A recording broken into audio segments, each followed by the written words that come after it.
The rubber game of the three-game weekend series. By the way, the Nats will be in Baltimore late June, so this scene will be repeated in just over a month. Here are some game notes. The Nats have been outstanding, unbeaten in games like this in this ballpark, and 6-1 overall. Kevin Millwood, evidently harder to see the ball against him in the daytime. Good ERA, low opponent's batting average in 13 starts, and that's starting last year. Christian Guzman is just going crazy with the bat. Second in the league right now. In fact, he's the highest batting average hitter that's not on the DL. Andre Ethier at .392.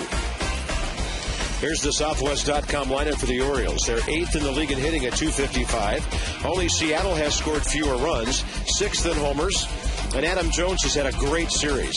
2 for 5, couple of home runs, 4 RBIs, including an inside-the-park job yesterday. And he's riding a 9-game hitting streak, 11 for his last 34. Julio Lugo is in there today. Other than that, the usual Orioles the Nats have faced for the last couple of days. And here's John Lannon. For John, his 9th start. Has to get that opponent's batting average of .318 down and the ERA of .602. But for whatever reason, he's pitched very well in his career against the Orioles. He's 2-1 with a .366 in 3 career starts against Baltimore. Nationals defensively, Willingham, Morgan, Bernardina. Ian Desmond up the middle with Christian Guzman. Ryan Zimmerman across from Adam Dunn, and Will Nieves gets the start. Pudge Rodriguez still nursing that sore back, and it may be a couple more days before he is back in there. And, of course, the Nats are off tomorrow before playing in San Francisco. First pitch of the game, and John Lannon throws it in there. We're underway at 1:37.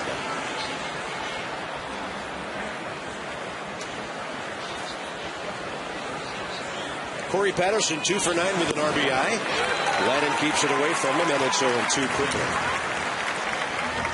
So these teams this weekend, 1-1, all-time series, 13-13. Did we expect anything else? Lannon, fastball just a little bit outside, 1 ball and 2 strikes. 21-year veteran Mike Winters has the plate.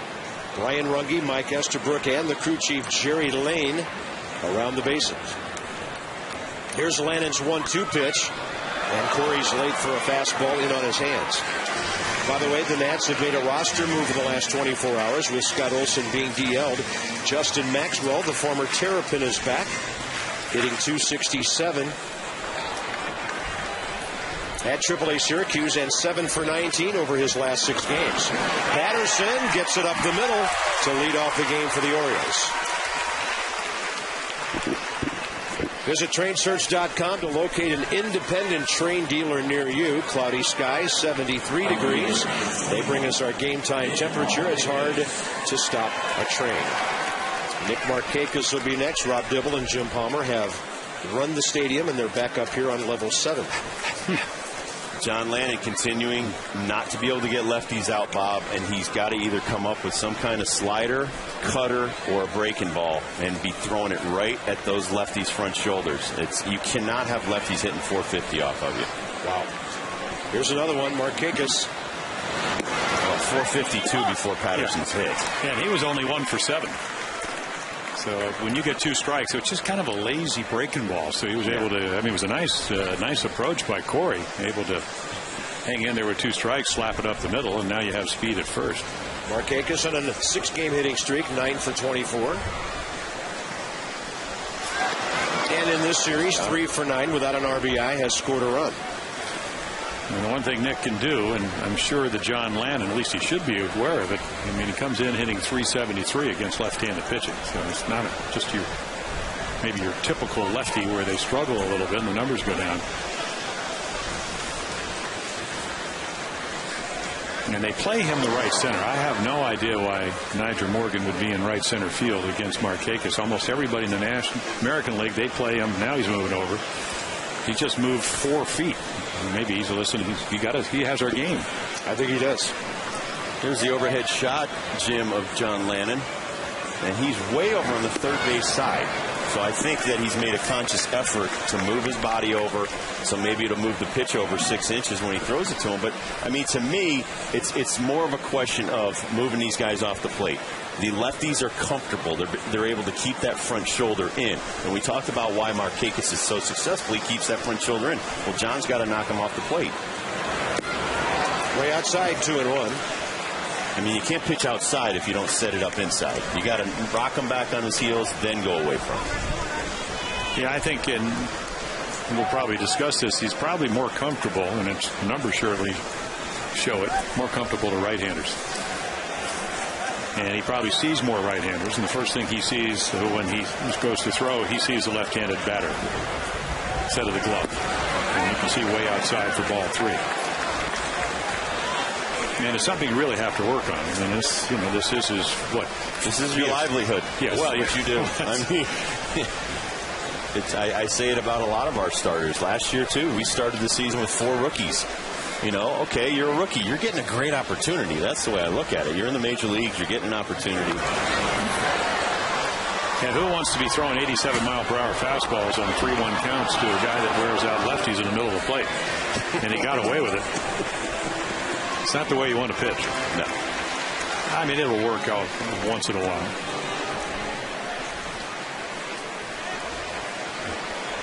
Markakis only with 2 home runs, so. But again, doubles and high average. Got a 3-2 pitch. Landed with a breaking ball up the middle. Patterson will make the turn and scoot over to third. And these young national pitchers just continue to struggle early in the game. The Orioles have had a 2-run lead in each of the first 2 games.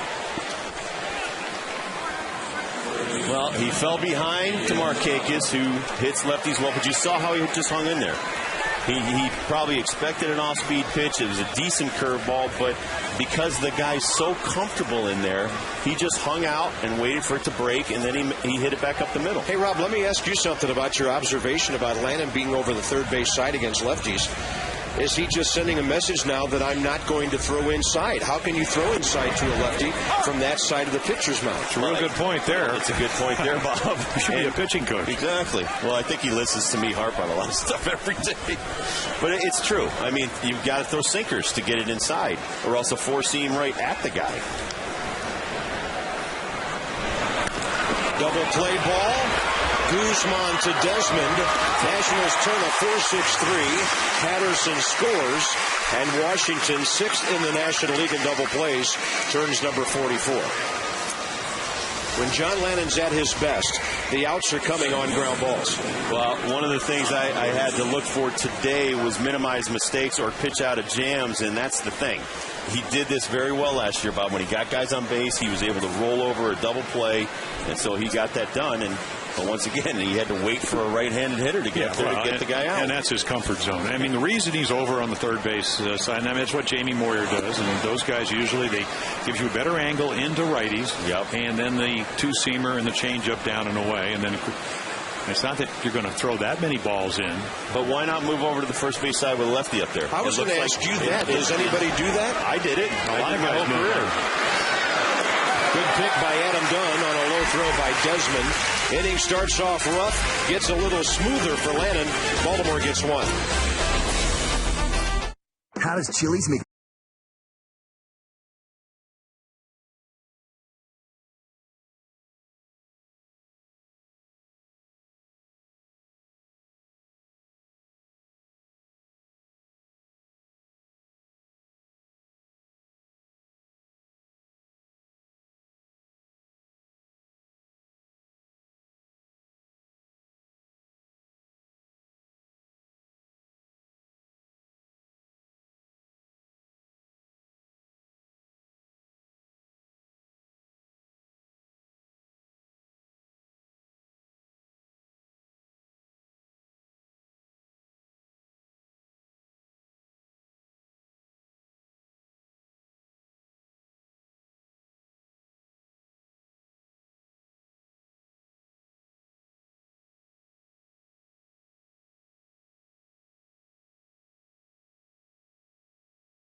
Morgan is in the lineup today. Christian Guzman and Ryan Zimmerman to follow. And the only real change from the last couple of days, Will Nieves. Adam Dunn 1 for 7, couple of RBIs, couple of walks, and amazing career numbers against Kevin Millwood from their days in Atlanta and Cincinnati, respectively.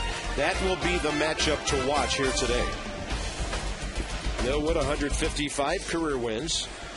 Nats haven't seen him in a long time, but against Montreal and Washington, against the franchise, he started 26 games and gone 15-5 over the years.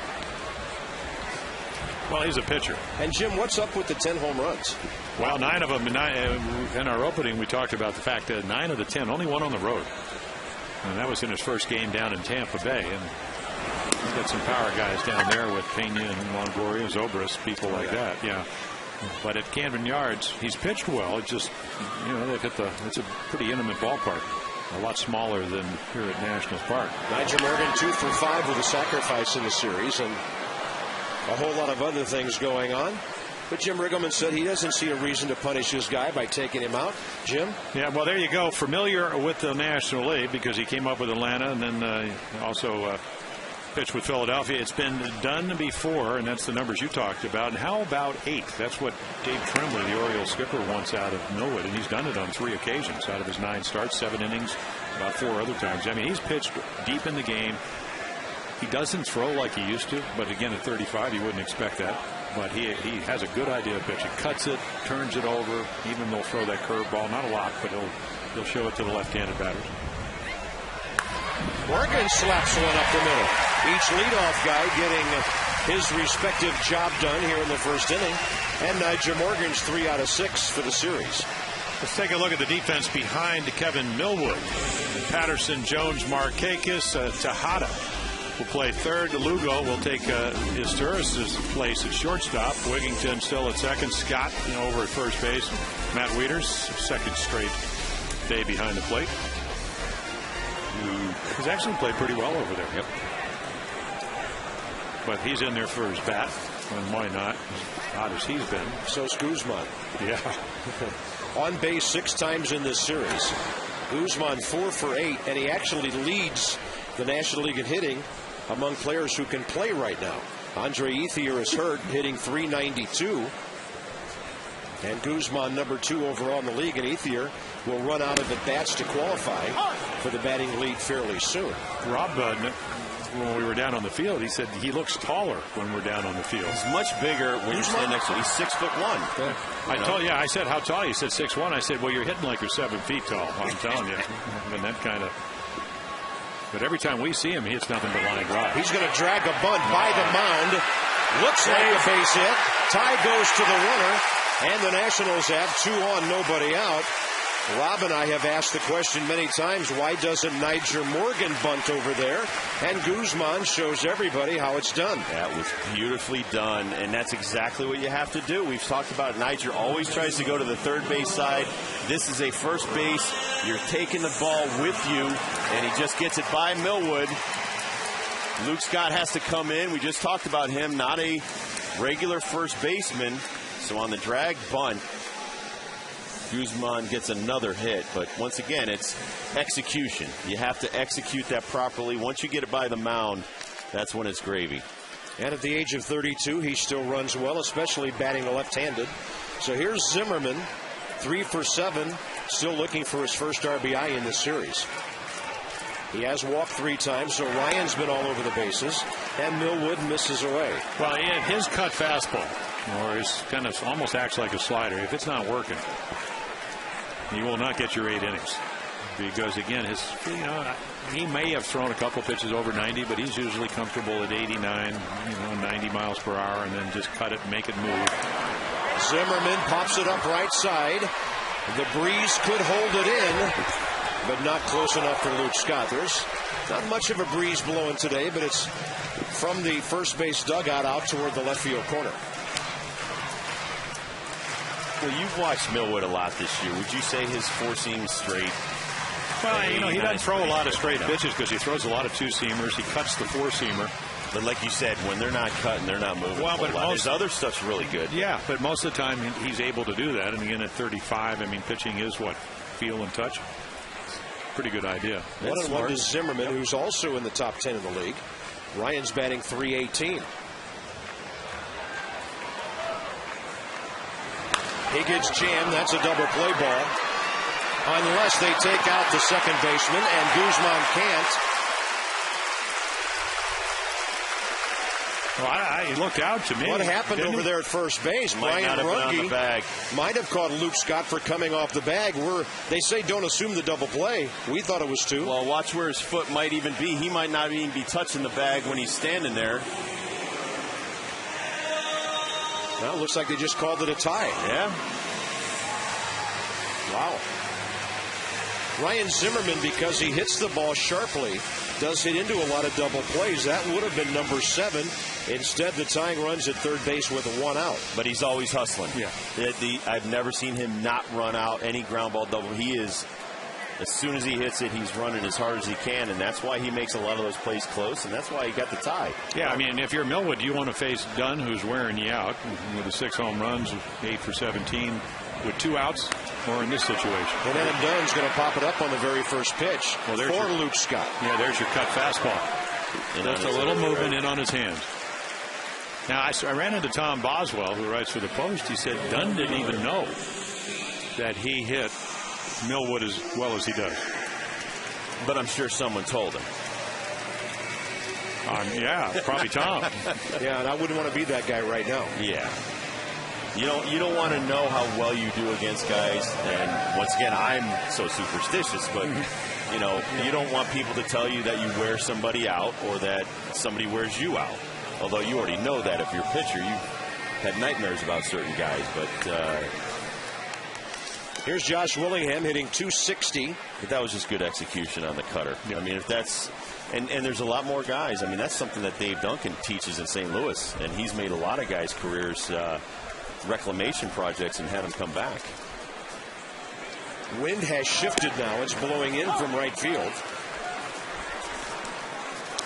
Flags on top of the scoreboard pointing right at us behind home plate here. Josh with a homer, 2 RBIs yesterday. There they are coming straight in.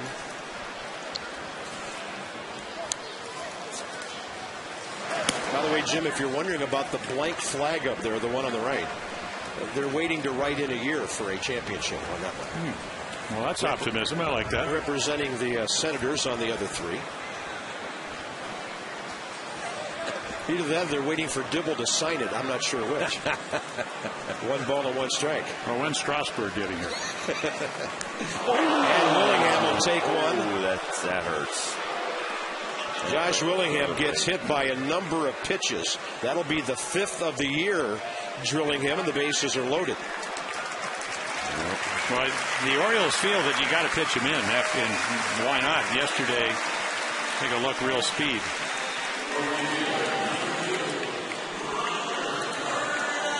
Next mo, you see it him right in the shoulder.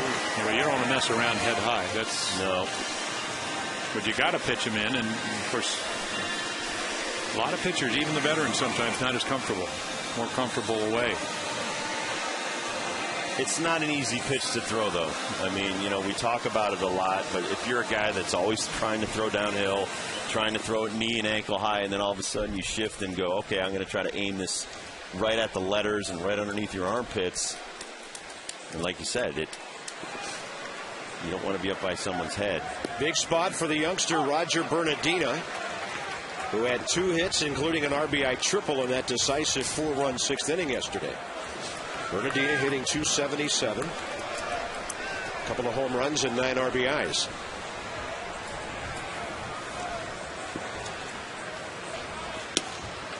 Oh, great breaking ball. Ended up right under his hands, 0-2.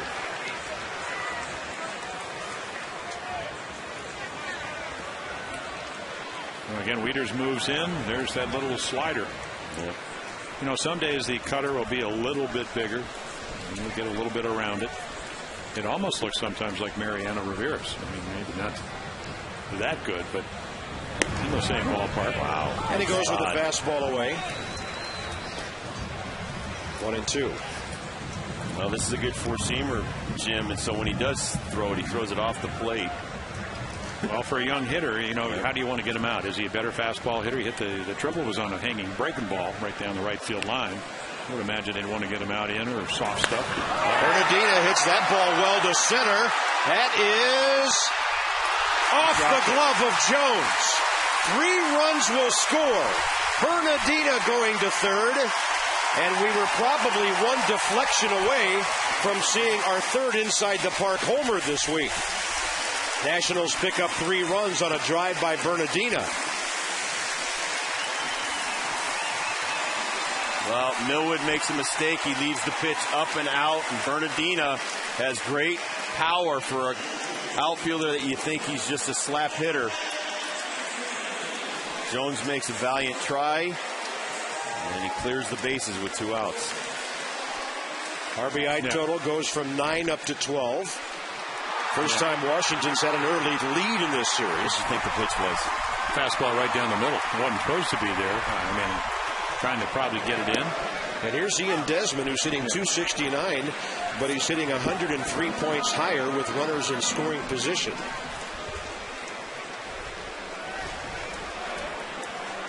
Reader's away. Ooh, it was a 2-seamer. Actually, it's a changeup. Yep. You just called it. You said an off-speed breaking ball yesterday. But he didn't execute it. Now, when I played, I'd had Blair out there, and Blair would have camped under that, caught it under control, and I'd be in the dugout and still be 1-0. Yeah, and he would have started by playing shallow. Yeah, they've asked Adam Jones because he comes in better than he goes back. He won a Gold Glove. He is not a Gold Glove outfielder yet. He's a good outfielder, and he's got a strong arm.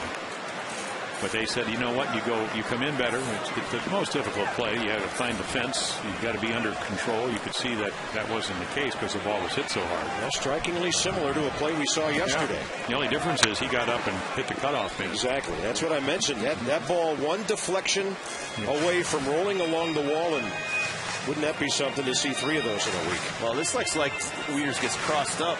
Well, no, he just did a nice blocking job on that, saved the run. He turned his glove a funny way. He did a great job actually knocking it down. 3-1 Nationals. Desmond with a count of 2-2. And he'll go after a high one and miss it. The hit batter was key. 3 hits in the inning, including Roger Bernardina's bases clearing triple. How about this one today? 3 runs already for Washington. They lead the O's by 2.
Sideline report. Well, Bob, John Lannon continues to struggle against left-handed hitters, and here's Steve McCaddy, the pitching coach, to explain why. With this breaking ball, it's a visual thing. When you have right-handers there and you throw as a left-hander, it blocks you or gets you firm on your front side. And sometimes when you don't have that there and the left-hander's there, so your body gets a little bit forward and your arm gets a little late and the ball doesn't spin as good as it should. And hopefully that's, a problem that we can correct. All right, I have to admit that was a bit technical. Rob and Jim, hopefully you can give us some insights into this. Well, and the other thing, Debbie, thank you. You have to have conviction throwing the ball to the left-handers. And right now, John is really struggling in that respect. And here's another one with Luke Scott. Well, now he's in the middle of the pitching rubber. Yes, he is. So he's made an adjustment. That ball skied high out of play. By the way, visit FCA.org, the Association for IT Pros, on Debbie's report. And Scott leads off the top of the second, 1 for 8 with a walk, but he has scored 4 runs in this series. Oh, I know. John Lannon says, if I give up 1 and they keep getting me 3, this is going to be a pretty good afternoon. Well, his ERA against the Orioles, 3.66 over 3 career starts. 2-1 against. So he's had a measure of success against this club. And I know at least one of those was at intimate Camden Yards. Well, he pitched like some of the great left-handers I've seen, where the ability is just to keep the ball down and away with both his fastball and his changeup, make you cover the outside corner, and that's tough for right-handed hitters. Now, lefty's a little bit different, but he already has made the adjustment. The pitching rubber is 24 inches wide. And you can use the whole thing. And the home plate is 17. So, again, he's moved over, about 6-7 inches into the middle of the pitching rubber. He'll slide it over just a little bit right there. Yep. But he is starting his setup from the very middle. But here's why, though. And against right-handers, I would go to the third base side because it's a deception thing. It looks like you're throwing right at them. So when you're away from them, it makes them more comfortable because they see the ball a little bit longer out of your hand. 3-2 now.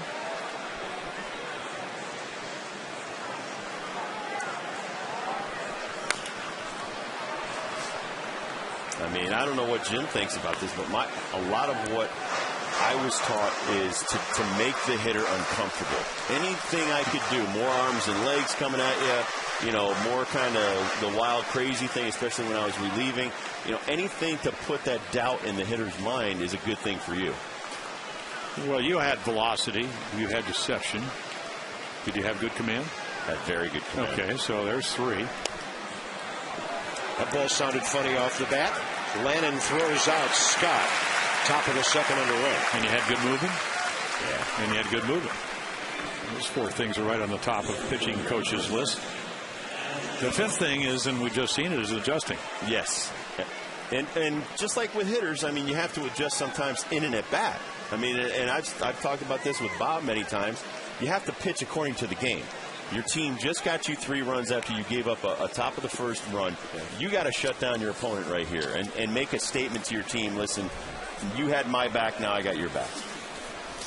And we were about to experience that moment when the announcer is obligated to say, you cannot walk the leadoff guy after you've been presented a 2-run Well, lead. if you look at it, he comes into this game only retiring 24 of the first 44 guys he faces leading off an inning. That's really something. That's horrible. I mean, that is a horrible number. The league average is 68%, so he's well below that. And then you get back, and I know in the American League, 49% of the time when the first guy gets on, he scores. Wow. That's year in and year out. And it drops to 15 if you get him out. So if you tell a pitcher, John Lannon's an intelligent kid, John, it behooves you to focus on getting that first guy out. Now, you're not always going to be able to do that, but there has to be an intent to understand how important it is. I mean, you can load them up once you get the first guy out and get a double play ball. All great changeup there. 83 or thereabouts, and it's 2-2 to Jones, who's riding a 9-game hitting streak.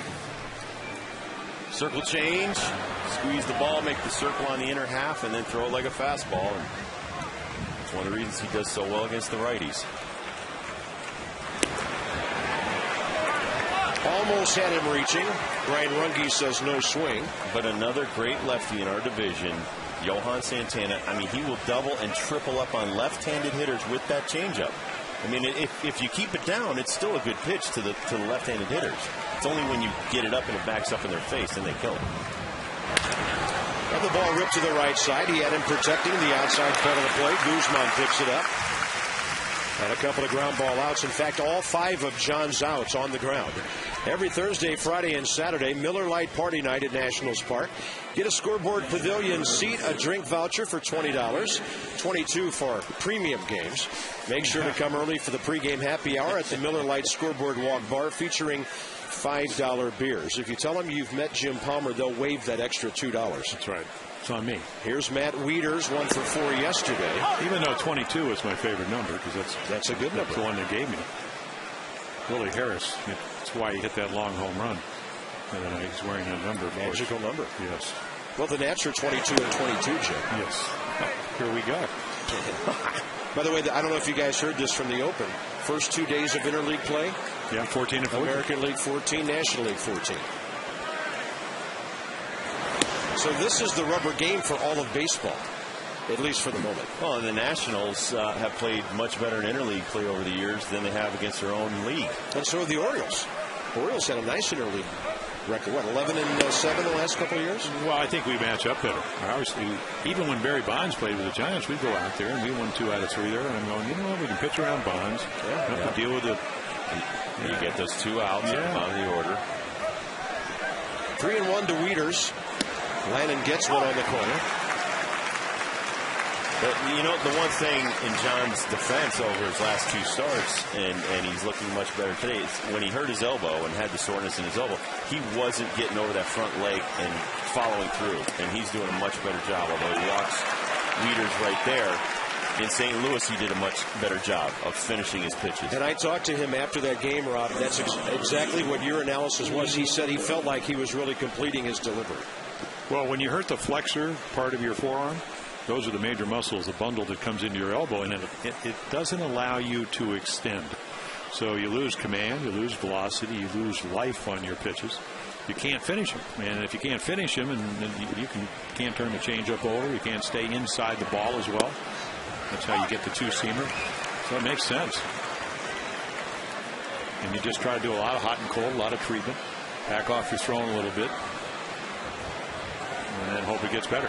Julio Lugo hitting .211. Up the middle. Sound like he broke his bat. Desmond to Guzman. And Baltimore's gone at the top of the second. Stranding their first runner. 3-1 Washington.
Local Ford dealer who invites you to experience Ford like never before. Ford, drive one. Nationals 3, Orioles 1, bottom of the second. Nieves, Lannon, and Morgan. Now, Will Nieves might be catching today anyway, because Pudge Rodriguez pretty much sets his schedule with Jim Riggleman in advance. But on this swing yesterday, guys, hurt that back a bit. He's 38 years old. He works very hard off the field. And sometimes, you know, your body lets you know when is enough. And, Rob, I'm thinking this all might have started a couple of weeks ago. Remember, I can't remember who was pitching for the Nats, but he had to reach way upstairs. Bruni was Brian pitching, Bruni was, and he threw 95 one over of his shoulder, fastballs, yeah. And he had to reach up, and he's going to take a beating back there. He's a catcher. Will Nieves, a capable backup, 0 for 3 yesterday after playing about half the game. Homered against Chris Carpenter in St. Louis the other night. His first homer of the year and his third career long ball. But he's a right field shooter, as Rob has alluded to in this series. And the Nationals still have a winning record whenever Will Nieves gets a start. 7-5, I believe. And one of the reasons is he starts on getaway day frequently when the Nats are 6-1 this year and 3-0 in this ballpark. And what's your favorite saying, especially last year, when we'd lose the first two? Salvage. It's a salvage operation. Salvage operation. We've had a few of those. We had too many of those last year, Jim. Well, we were treasure hunters last year. I know where you're coming from. Yeah. Some Sundays it felt like the Nats were trying to raise the Titanic. And a breaking ball well outside, 2-2. But I was listening to Rick Dempsey while we were eating, and he made some great points. He said these two teams are very similar. Young pitchers, very talented around the field. It's just trying to put it all together, and then, you're going to have to spend some bucks on a free agent number one. I mean, Strasburg's going to come up, but it's, it might be a good thing to try to get a Cliff Lee or a Roy Oswalt or even a Ted Lilly's a nice 2 or 3.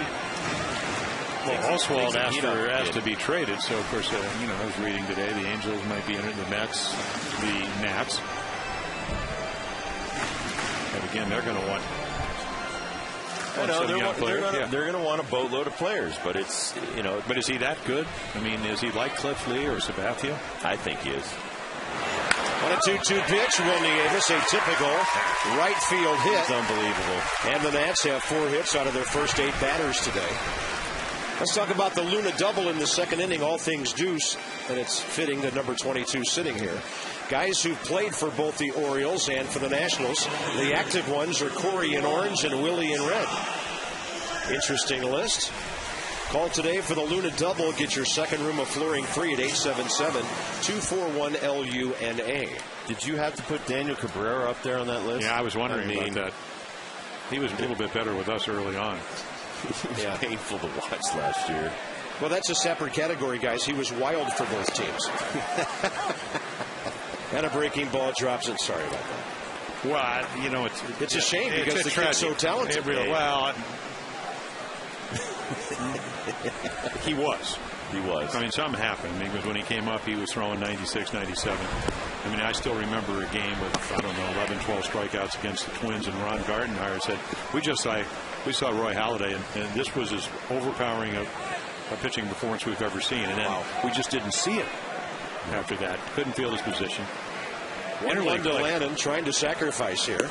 He'll switch off and swing. John this year, 0 for 15 with an RBI. He's an 0.92 career hitter and a fairly good buncher with 11 sacrifice bunts. Yeah, but now that he's put himself in the hole 1 and 2, it should have been bunting anyway. I don't know. We usually feel in this league you keep the bunt on because you don't want the double play grounder. Right. Yeah, and the other part. I don't even know why you have to ask. Yeah, is 3 enough? Don't you want to get more? Don't you want to put pressure on Noah? Not against an American League team like the Orioles. They can put 10 up there. Either league in this day and age. Well, that is one of the big differences. Early in the game, you very rarely get any outs in the American League because of the DH when you're playing within your divisions. Lennon bunts into a strikeout. Nyjer Morgan, after all the craziness yesterday, ignited things which he can do for this ball club today. Great bunt by Guzman. Nothing but hustle, and then the base clearing triple by Bernardina. But obviously, we go as Nyjer goes, and he's just got to keep it under control. I mean, once he realizes his value, how much he means to this ball club, just getting on a couple of times a game, trying to average a run a game. Well, right now you have the two kids, Bernardina and Desmond, hitting around 280 and 270 respectively. Now there's Morgan laying down a bunt, and the play is to second. They get the lead runner. Heads up by Matt Wieters. Yeah, play right in front of you, and he probably felt, because this is a baseball guy, never played any other sports, so you got a pretty good feel for the game. His best shot with his kind of arm was second base. But once again, you have to know you have a catcher on first, and if you don't get a perfect bunt and you're bunting for a hit, Wieters comes up, pumping. He's got a great arm. You just got to play smart baseball. This just wasn't a smart decision. I don't have the exact numbers, but Niger Morgan bunting this year is probably under 200 as far as getting on base. You know what the league average is when you bunt? Don Wakamatsu of the Mariners, over 400. Wow. Yeah, that's the number you want to throw at guys when you want them to bunt. Yeah. But see, I think right there, play deeper in this league. All I know, if I'm pitching and you bunt for a base hit when you have the first base hole and there's one out, that's just not a very good baseball sense there. And you have a slow runner with a catcher up there. To me, you got to watch the game in front of you. There's a game going on. You have to pay attention to know what's going on. You know, if there's a pitcher on first base, you know, are you going to bunt and try to move the pitcher up and have first and second with the pitcher in front of you? I mean, and that's what happened. He got thrown out at second because you had the catcher running. Guzman, a line drive machine lately when not bunting. And the count 0-1. He'll be late, and it's 0-2. We said this the last two games. When I'm pitching, you know, and it's a little different for me. I was out there 1 to maybe 2 innings. But for Jim, for a guy to come up that just got a hit off you the first at bat, to bunt the second at bat, you're going, thank you, if you're going to give me an out right there. And by the way, Niger Morgan not running here yet. 2 weeks ago tomorrow is the last time the Nationals swiped a base. And they're still 4th in the league. That's a foul ball called by the home plate umpire, Mike Winters. 2 Mondays ago at Citi Field, the Nationals stole 4 bases in 1 game. You can't stop running. They haven't run since. I mean, I don't care if it's Yadier Molina or anybody else in this. You can't stop running because he can't continually keep throwing you out. And if he does, okay, we'll stop running because you made us stop running. But with 2 outs and nobody on, why not? And then if you get thrown out, you'd have Christian leading off the next inning. Who's hitting as well as any leadoff guy right now. Nats have out hit the Orioles 4-2, time given. It's like the best shooter on your basketball team that goes 0 for 10 in the first half. Is he going to come out in the second half and not shoot? Depends if you're ahead or behind us. Right, but you got to keep shooting. Another base hit for Christian Guzman. Morgan hustles over to third. So the Nationals have at least 2 hits in both innings so far. Well, see what happens. That's what Morgan should have done, because when you're out on the mound, especially if you're a starter, it's about command, and Millwood doesn't have it today. So if you're a left-handed hitter, you're trying to play pepper with a right fielder. You know, he gets the ball in the middle of the plate, he hits it by nobody, you know, because of Morgan's speed. Or even the Evans, they were holding on, and just a huge hole over there. Take advantage of it. Create the first and thirds with less than 2 outs. Guzman now has 49 hits and 139 at bats, and his batting average is .353. Here's Ryan Zimmerman. Got jammed first time up, hit the ball to short. Teams have been pounding him inside ever since that 2 home run game he had at Coors Field a week ago Thursday. And Rob and I have observed that at times Ryan looks like he's being pretty eager about things, even overly so, and he's been jamming himself. Counts even, 1-1. Well, and we noticed, and you observed this last year, that when he's at his best, his head is still, he's very quiet, and he waits for the ball to come to him. And right now they're pitching him in. He's jumping out there to try to get it, and he's jamming himself. Well, Millwood's more comfortable away. We've seen that. So that might help Ryan. Yeah, and again, Wieters is sliding to the outside corner. Pretty good breaking ball. That's a good breaking ball. Well, when Zimmerman is red hot, the ball heads straight for that Geico sign or the end of the scoreboard in right center. That's his alley. And he can hit him over that scoreboard, which we saw Adam Jones do the other night. It's 375 to the big W out there. And it's about 13 feet high, but it's reachable for a strong kid like this.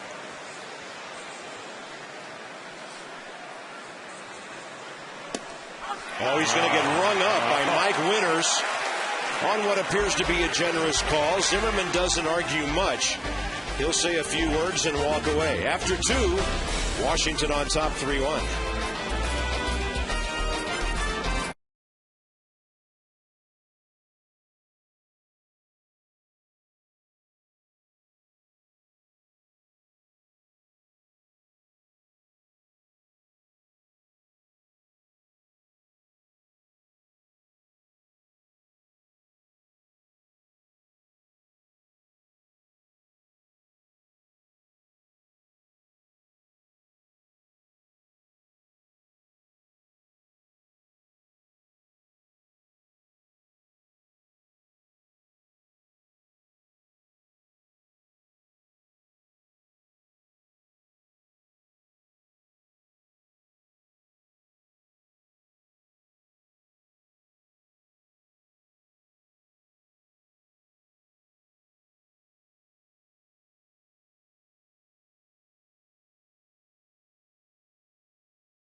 Wishing him well. And in the 5th inning, he hit Chase Utley, who everybody knows is a diver over the plate. Then he got Ryan Howard, and Hunter Wendelstedt threw him out of the game. The reason we show you this, folks, is because of the discussion we've been having today about John Lannon pitching inside. Well, his first day in the big leagues, he sure did it. But what was the score in the game? I'm not sure what the score was at the time, but I can find out in my scorebook here. Because, I mean, not that that really matters, because I would say the same thing whether he was down or up. You can't stop pitching inside just because Hunter Wendelstedt made a brutal call by tossing you out like you were trying intentionally. You were just trying to establish a reputation, pitch inside in your first major league start. Yeah. Why in the heck would an umpire throw you out? When John Lannon got tossed, the Phillies were ahead 3-1 in the 5th inning. There's no way he was intentionally trying to hit. Had he given up any home runs? He had given up 1 home run to Ryan Howard, a 2-run homer in the 3rd inning, and Chase Utley had an RBI single in the 1st inning. But you know what? He came back. He was pitching inside, and you and I both, Bob, we get to see him 18, 19 times a year. Utley is on top of the plate. His hands are over the plate. I would say to John Lannon, listen, don't ever stop doing what you're doing. They don't have to like it. So you drill a couple more guys. It'll actually keep guys honest at the plate. By the way, Jesus Flores later hit a homer in that game, and the Nats won 7-6. One of the few times we've walked out of Philadelphia smiling in recent years. Top of the order now, Corey Patterson. And John Lannon's retired 6 of the last 7 Orioles since the Markakis base hit. God, how many times did Bob Gibson probably hit 2 guys in one game? 412. Different era. Different era, exactly. Yeah. And it's because the umpires now can make the call themselves on intent. And many of those were after the previous guy had probably hit a solo homer. Now, some of the things they've done with umpiring over the last decade have just backfired miserably. Well, you know, Jim, Rob and I have talked about this regarding the strike zone. We think all of this technology has removed some of the instincts that the really good umpires have or have had for years about their own strike zone. It's become a mechanical thing now. When I was on a plane going somewhere, and Angel Hernandez, who's a major league umpire, when they had the Quest Tech, he said, listen, I get graded. I have to have a 90 percentile grade. There's 3 cameras that have a center point, like a GPS. And he said, I'm a baseball fan. I don't even know who's hitting because I got to concentrate on that. So, yeah, it has made it more mechanical. And they've tried to get umpires to stand directly over the center of the plate. Now, not all umpires even do that now. No. Some guys are too far inside, some are outside, but they have their own little quirks and idiosyncrasies. So to me, the Quest Tech moved on to this thing that's now in every ballpark. It's called the evaluation zone. It's 3D imaging of the strike zone. and they will make a mistake on the side and air of a ball because it keeps their percentages up in the 90-95 percentile. That they're not missing calls and calling strikes when they're balls. That ball had a lot of topspin on it. Adam Dunn had to back up, got it to Lannon. And John Lannon now has 7 ground ball outs of the first 8 men's he's retired. Livan Hernandez goes for the Nationals at San Francisco. Masson 2 HD, 10 o'clock on Tuesday night, Wednesday and Thursday's a day game. On to San Diego for 3, and then on to Houston for 4, including a day game on Memorial Day, a week from tomorrow. It's a good time to miss the Dodgers if you're going out west. We got them early when they weren't hitting. Yeah, they won 13 out of 14. The Nationals came within one swing or one play of sweeping them in an extra inning loss here. And they're doing that right now without Ethier. He's got the broken pinky. Yep. Shows the depth of the team. Tied with the Padres now, 25-18, 2.5 up on the Giants in the West. Markakis base hit up the middle first time. Lannon working quickly. Wow. This might be the best rhythm we've seen John Lannon feature in quite a while. Well, that pitch had to be low because it was right over the heart of the plate. Would you say we have a pretty good shot of the plate right here, Jim? Yes, I do. A bird's eye view. Outside 3-1. In fact, when we go back on the pitch track, it was a strike. You know, when you go back to your ballpark, you're going to feel like you're sitting at the top of some Little League bleachers. You'll be so low. Well, that is one of the, I mean, Camden Yards is a beautiful ballpark. I mean, it's like the old Fenway Park. We used to hang in a basket at Tiger Stadium where I once saved Howard Porcel from a line drive, and regretted that for about 6 or 7 years. Hey, well, Ernie Harwell put chicken wire up. Oh, yeah, exactly. At Tiger Stadium because it was too close. Oh, yeah, I mean. So, and I asked him, why'd you do that? He said, I'm chicken. So I need some wire. Yeah, that's much higher. I mean, it's a little bit like Toronto. I love it up here, though. We've gotten used to it. You can see when the balls are in the gap or home runs. And we get to wave at Congress every night. Do they wave back? Too many things on their mind? What do you think? There ought to be. 1-0 now to Tejada, who hit into that 4-6-3 double play first time.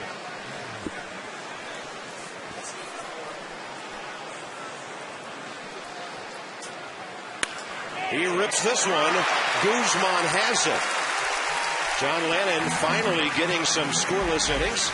Jim Hunter on the way, 3-1 Washington.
Nationals enjoying a 3-1 lead in the rubber game of this 3-game series. Bottom of the third coming up, and welcome back into the Masson broadcast booth. Jim Hunter with Jim Palmer and Rob Dibble. And today we have a different situation. New tie. Yeah. I love a 3-game tie. I love a game tie. Exactly. And now the question is, do the Orioles have a comeback in them? It's kind of a role reversal here. Well, Lannon's pitching well, and Millwood, he made the one bad pitch.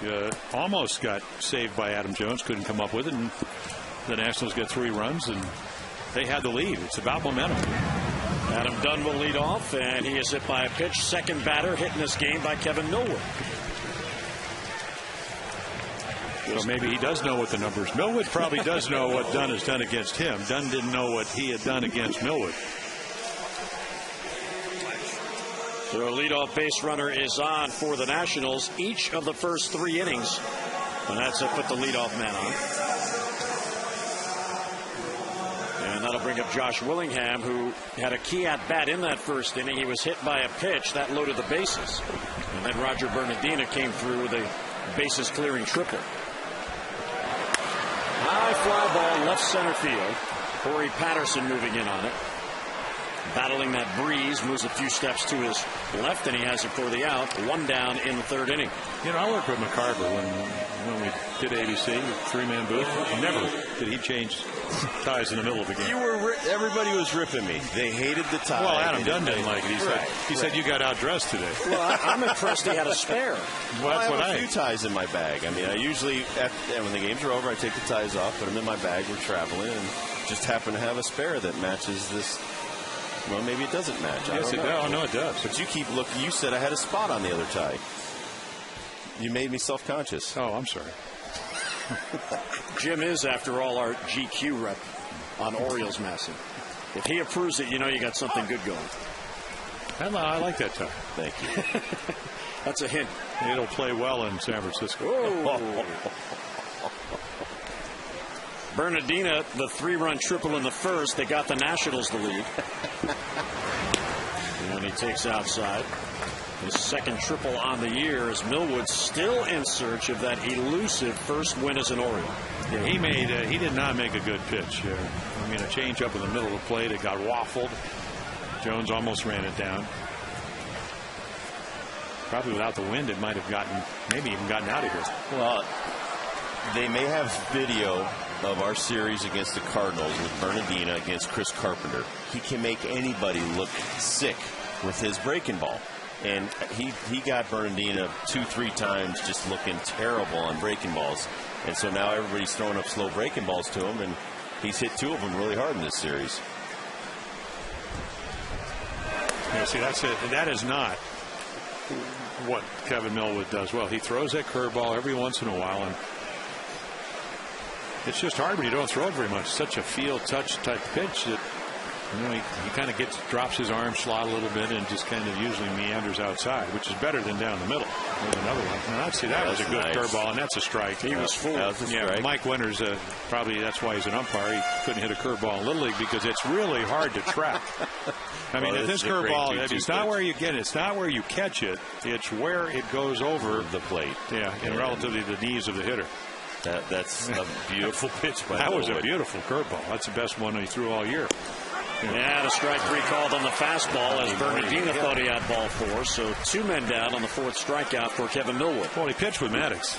Does that remind you a little of Greg Maddox? Absolutely. Absolutely. Smoltz, Maddox, Glavin had great command. This is a really nice pitch. Moves back over the heart of the plate. That's the same pitch, actually better than the one he threw to Zimmerman. But, I mean, I love Roger. He's my guy. But, you get 2 strikes in a row. You got to swing at one of them. There's Ian Desmond, the shortstop, as Bernardina back to the bench to ponder that called strike 3. And Desmond swings through it. Well, young hitter, and Kevin, he's been around the block. He did pitch with Maddox and Smoltz and Glavin, and it's about making quality pitches and hoping to get ahead and cutting the ball, moving it. It's kind of like the Johnny Sain, terrific pitcher, but also as a pitching coach, movement within the strike zone. Yes. Making the ball move somewhere. My guy, George Bamberger, was okay. We wanted to move, but we also want to locate it well. Well, and this is what we said about Craig Stammen. Just making it move a little bit more to the end of the bat, to the inside of the bat, because he throws nothing but strikes. Throws a lot of strikes. Now back off the bat of Ian Desmond. But you don't want to throw hittable strikes. That's the one thing Maddox, and I came up against him in the minor leagues. He tried to throw by everybody. He had a really good fastball, low to mid-90s fastball, and tried to throw it by everybody. And when he got to the major leagues, got around Sutcliffe and some of the older pitchers in the Cubs dugout and in the clubhouse, and they taught him an awful lot, so much that he's going to the Hall of Fame one day. 1-2 on Desmond, 1 on and 2 down. And just inside. 2-2. And you were lucky enough, like you said, you played with Robin Roberts. You roomed with them. You picked their brains. And this is what I say about a lot of the young players today. Why wouldn't, first of all, the Oriole pitchers be talking to you, whether it's mechanics or about the philosophy of pitching or whatever, and it's not about stepping on toes. You're a Hall of Famer. You did things that these guys can only dream about doing, but you guys like you are all around the league. You need to pick some brains. Hit batsman and bad left. We'll head to the fourth. 3-1 Nats lead.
And Ty Wigginton gets a chance to bat cleanup for the first time this year. And Ty Wigginton has told me that he feels like he's having his best year since 2006. It makes sense that he's in cleanup right now. There's a lefty on the mound. He's been the Orioles' best chance for hitting consistently, and also for power. But he told me one thing that he's doing different, better than 06, is that he's executing his plan at the plate better. He said when he was a younger player and Don Baylor used to sit down with him and go over how he should approach each at bat, it would be in his head, it would make sense, but he didn't have the patience or discipline to execute. And he said now, as an older, wiser player, he can make pitchers cooperate with him. Jim? All right, Amber, thanks very much. Good information as Wigginton fouls it off. And when you look at his season so far, he is getting better with the production. That's what you'd like to see. 6 home runs and 12 RBIs in April. 7 home runs, 19 RBIs in May. Now the opportunity to play. I mean, the way the Orioles have struggled for runs, even if Brian Roberts had been healthy, they would have found a place for him to play, probably first base. Big day yesterday with 4 RBIs, including that clout. Well, the amazing thing, Steve McCatty was just talking about that in the locker room today, is that they tried to come in to a high ball, fastball hitter behind in the count when you're a sinker ball. So that's the inexperience of Craig Stammen. I mean, it hurt them, but they ended up coming back and winning the game only because they got a bunch of runs. Their resilience. But the one thing that I'm always harping on is that why does your offense always have to try to bail you out? I mean, occasionally one of our starters is going to throw, other than Levon, and for the last 5 starts, Olsen, until he hurt his shoulder, have to throw almost a shutout when they pitch. I mean, some of these guys have to get these ERAs in the 3s, get it in check, and you'll be winning a ton more games. But giving up 5 runs every start's putting a lot of pressure on your offense. 3-2 is tapped back to the mound. Good pitch by Lannon. As Wigginton out in front bounces out. And one away here in the Oriole fourth. Well, don't forget the Orioles are hosting the Red Sox, Yankees, and Mets. It's a big 9-game homestand. All begins on June the 4th. So don't miss a week of rivals, interleague action, and tons of great giveaways and promotions. For all the details, 888-848-BIRD. Or if you prefer, just get online at Orioles.com. Dave Tremblay and the Birds looking forward to a day off tomorrow before a brief 3-game homestand against the Athletics. 1 out, none on in the 4th, and Luke Scott will come up. And a swing and a miss. And I want to ask you, your question to Jim just before the last break was about taking advantage of knowledge around you. Absolutely. As with Jim Palmer. And it's curious because it seems, and this is just an observation, when a young pitcher first gets to the big leagues, his stuff got him there. So yes. Instantly they believe, well, my stuff is good enough because I got here. It's not until they have the adversity that they realize, hey, wait a minute. Yeah, all right, my stuff's okay, but that guy at the plate knows what he's doing too. And that's, I think, what separates the guys that eventually get it than not the guys that figure that out and ask. I couldn't agree with you more. I mean, it's knowing your coaches, knowing what they did when they played. Some guys don't even know that some of these coaches that are standing or sitting next to them, like when Frank Robinson was here. If you asked half of the guys on the Nationals what kind of player Frank Robinson was, they were like, Frank Robinson played? As he what? As he strikes out Luke Scott, but that's the problem. I mean, I was very blessed. Pete Rose was my first manager. Johnny Bench was a color analyst that used to help me and put little notes in my locker and things like that. Tony Perez was on our staff, and I not only talked to pitchers all the time, and I had guys like Bill Gullickson and people like that around me. I talked to Dave Parker, Buddy Bell. Hey, what are you looking for off a guy like me? So, if you're not willing to go that extra yard or whatever and find some extra knowledge, then you're doing yourself and your team a disservice. Adam Jones takes strike one. He bounced out his first at bat. And what do these 5 pitchers have in common? David Price, C.C. Sabathia, Daisuke Matsusaka, Nick Blackburn, and Scott Olson. They are the 5 pitchers who somehow walked Adam Jones on the year. That's all he has, 5 Well, that's a pretty good list of pitchers. Right. That's a good rotation. Well, let's see. Scouting report on Adam Jones. Runs well. Power. Real good power to right center. Swings at everything. And the whole league knows it. So this is a classic guy. Throw him enough strikes to get him to swing at balls. And if I'm Craig Stammen, and I learned so much from Cuellar and McNally, left-handed pitchers, because I watched them work hitters, changing speeds up and in. So you can learn a lot if you're Craig about using, the reason Lannon's pitching well is because he's commanding his stuff today. Right field, right there is Bernardino, and a 3-up, 3-down inning. First for Lannon, mid-4th, 3-1 Nats.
Join our friends at DynCorp International in saluting our troops and in thanking them for all the wonderful things that they do both here and abroad. And there are many of the Armed Forces personnel here in attendance today, as every day they are here. And the Nats are home, and a nice gesture as they get to come out and celebrate baseball. We had a chance to meet some of the wounded from Walter Reed the other night. That was very nice. So it's always nice to take advantage of things like that here in D.C. Here's Will Nieves leading off. The pitcher spot Lannon on deck, then Morgan against Millwood, who has settled down since the first inning. And the shame of the first inning was that he nearly got a double play ball, which would have had 2 outs and 1 on, and then Adam Dunn popped up. He was that close to getting out of it, but again, the hustle of the Nationals hitters who become base runners. As Ryan Zimmerman busted it out of the box, and he beat it by an eyelash, but he did beat it. That extended the inning. Nieves catching with Ivan Rodriguez not starting today with the sore lower back. It was interesting that the player move the Nats made today, it was not a catcher who came up. 1-1 is fouled back. Scott Olson went on the DL. Jim Riggleman told Debbie yesterday they can skip his start because of days off coming up anyway, so the extra position player makes sense. But Pudge is about to get on a plane and fly 6 hours. You never know how that back will react on the other end. Yeah, and Mike Morse is our backup catcher right now. Also, Josh Willingham in a pinch is a catcher by trade before he came up to the major leagues and switched over to left field. So we've got 3 guys that can actually catch instead of Pudge. So they brought up Justin Maxwell. He's one of our best outfielders in that system as far as defense goes. Ground ball to second and 1 away here in the 4th inning. And all of us here at Masson and the Masson family want to send our condolences to Tim Walbert, who is the director of the Orioles games on Masson. His father, Bucky Walbert, passed away yesterday at 90 years old. And Mr. Walbert, Sr., a World War II veteran who fought on Normandy Beach on D-Day. He was wounded at Pointe du Hoc, but he continued in the battles and stayed active until the World War II ended. So Bucky Walbert passed away at the age of 90. And again, all of our condolences from everybody in the Masson family to our friend, Tim Walbert. And there's a pitch taken by Lannon for a ball.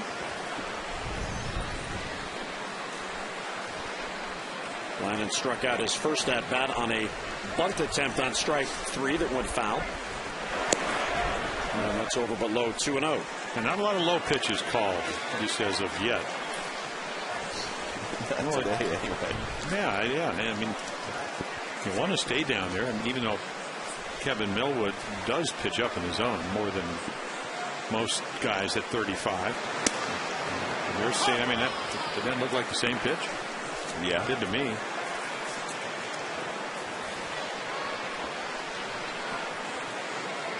The one thing that you enjoyed when you had American League umpires and National League umpires was consistency. You knew their zones. You knew if they're high ball guys or in and out guys. I mean, you pretty much. I mean, now I hear organizations are actually scouting the umpires. Here's where the umpire is on the inner half. Yeah, he's down almost, not quite. They don't want him down on that one knee. But I did do a PBS series called The Sporting Life, and one of the shows was with Joe Brinkman in his umpire school. And I actually umpired. And back then, you sat on one knee, and you'd get on that inside shoulder of the catcher, and then you have to look across that outside corner. I mean, obviously, if you do it thousands of times, which they do, it's hard to be consistent, especially when a guy's got great stuff and movement and whatever, balls running away, cutting back. I would think you'd want to be catcher's eye level, though, because when he catches it, you know it's going across the knees, the thighs, the waist. Well, in the old days, when they went down on one knee, where your eye line was, that was the top of the strike zone. But it's difficult to call that outside corner. Now, he's a little bit over the top this time. Another foul ball, 2-2, and what Winters also has done today is reacted to the glove instead of where it's going through the strike zone. That's a great point, Jim. I mean, it's where it crosses the plate, not where it's caught. I mean, some breaking balls, fork balls, change-ups will change the direction because of the velocity, and you can't call it sometimes where the guy grabs it with the glove. You got to call it when it comes across the plate. 2-2 on Lannon, 1 out, none on. And outside, ball 3, and it's amazing how the Nationals pitchers have been able to extend at-bats against the Orioles. Yesterday, a big at-bat in the game against Brad Bergeson came. Well, if you were throwing it on the corner, would this bat be extended? No. And a looper to left field. There's a base hit. So what happens is, I mean, to Lannon's credit, he doesn't swing and expand the strike zone. Right. But Millwood's not close enough, and then 3-2. What's the last thing you want to do as a pitcher? Walk the opposing pitcher. So you give him a little bit off, more for the middle of the plate. And to his credit, he makes a nice swing, gets on base. Well, this was the 9th pitch to John Lannon. 3-2 down Broadway. He swings, and he gets a little knuckler off the middle of the bat right over Lugo's head. So Lannon wins that battle. But I agree with you. I mean, if you're, I always looked at it too, and the strike zone changes. If you have like a career 320 hitter up there, a pitcher that's hitting 050, you know, it should be a little looser zone. And when that zone tightens up with the pitcher up there, and you're Millwood, it makes you have to bring it back from the edges across the middle of the plate and make it a hittable pitch. Niger Morgan up now, who came into yesterday's game having not grounded into a double play all year, and then he did in the game, so just one on the season. Millwood would love a double play. That came in the 7th inning against Mark Hendrickson. All the scoring in this game in the first inning, Orioles got one. Double play ball helped out Lannon, minimizing the damage. A good pitch there. He swung through it. Yeah, another cutter. Make it move. Make it spin. Not down in the zone, but up in the zone. Well, Steve McCaddy and Tim Foley, a lot of the coaches talking about a lot of the young pitchers. If you said throw 3 balls low and away, they'd go, I can't do that. There's a ball hit towards the hole, and he finds it. Base hit. That's off the fist, but he found the right hole. So 2 consecutive singles, and that 9-pitch at-bat by Lannon got it going. Well, the Orioles' upcoming schedule presented by the Maryland State Highway Administration, who reminds you to click it or ticket. Day off tomorrow, then a brief 3-game homestand. Night games against the Athletics Tuesday, Wednesday, and Thursday. And then it's off to Toronto beginning Friday night. The day games on Saturday and Sunday. Log on to MASNsports.com. You can win a Masson prize pack from the Maryland State Highway Administration.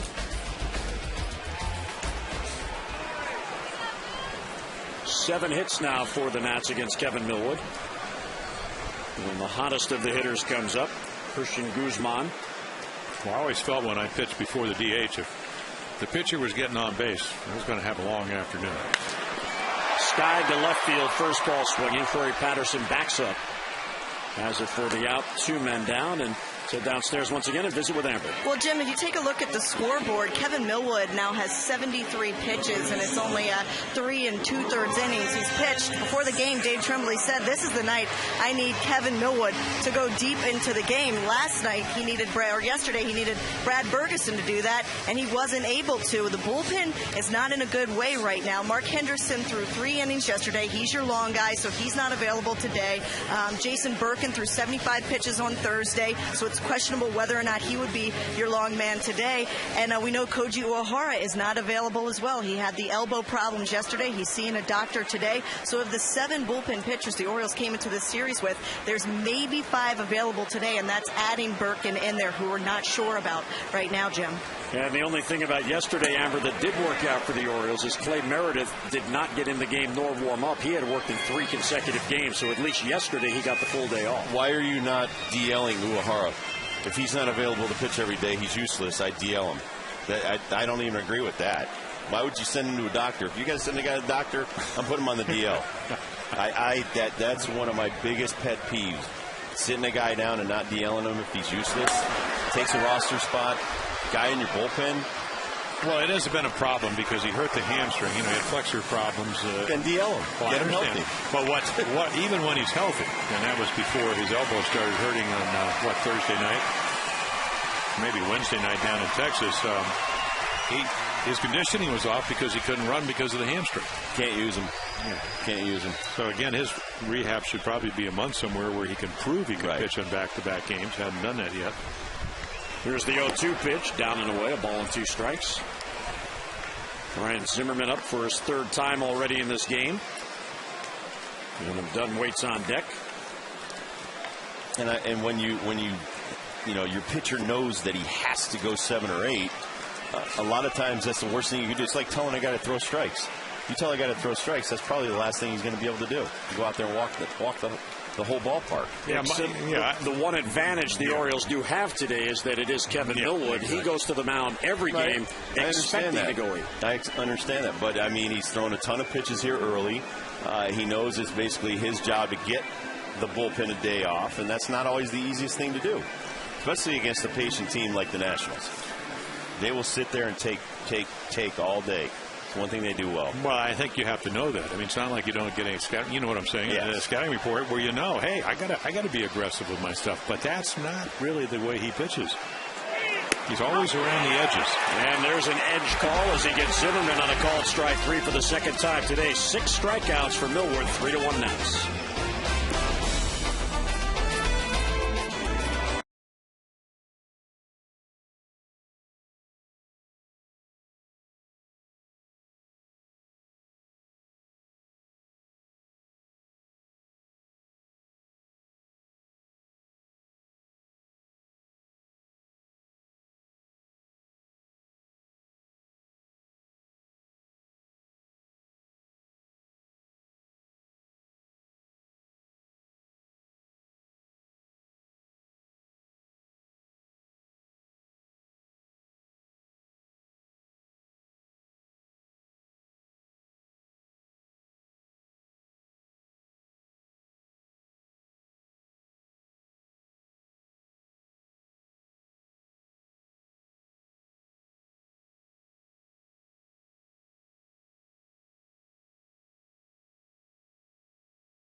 Corey Patterson got on, eventually scored the run. Roger Bernardino with a bases-loaded triple.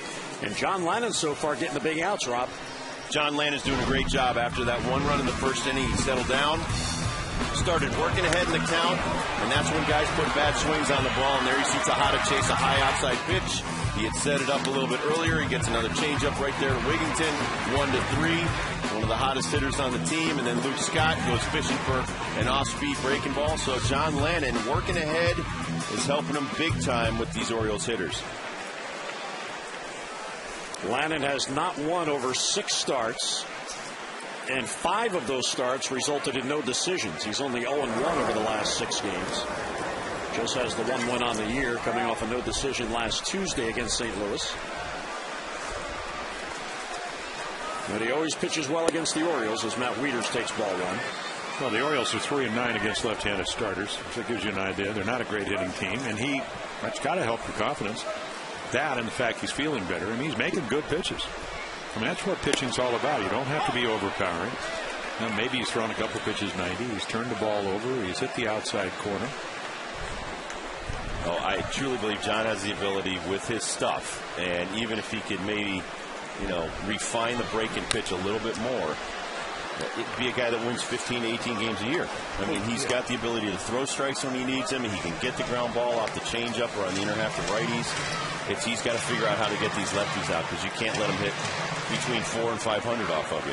Well, if you look at his career, he had to have learned most of what he became as a professional, because he played in college at Siena College in upstate New York. Yep. And no disrespect to Siena College, but that's not ACC or Pac-10 competition. So Agreed. He obviously has taken advantage of the tutelage of the professional coaches. Yeah, I'd get a guy, I'd get a left-hander up in the, when I did my sides, when I warm up, a left-hander so I can simulate. Throwing the left-handed hitter. Yeah, because to get the ball down the way is the most difficult. Wieters gets into one deep left field. Willingham is back on it, has a play, and he's called off by Morgan at the last second, and he knocks him down. So they'll have a laugh about that. Unfortunately, the ball didn't drop as Morgan held on. Center fielders, they get everything they can get to, and Morgan took charge. 1 away. No, I can't fault Niger for this one. Roger Bernardino let one go a couple of weeks ago. He allowed someone else to get it, and Josh called it, but Niger has the right of way as a center fielder. And he takes the catch. So like you said, Jim, as long as someone catches it, I don't care. Just grab that ball. Julio Lugo now. He bounced into a fielder's choice his first at-bat. That was his first at-bat on this road trip. This is the 5th and final game. And there's a strike call. And really hitting left-handed pitching well. 8 for 20 on the year.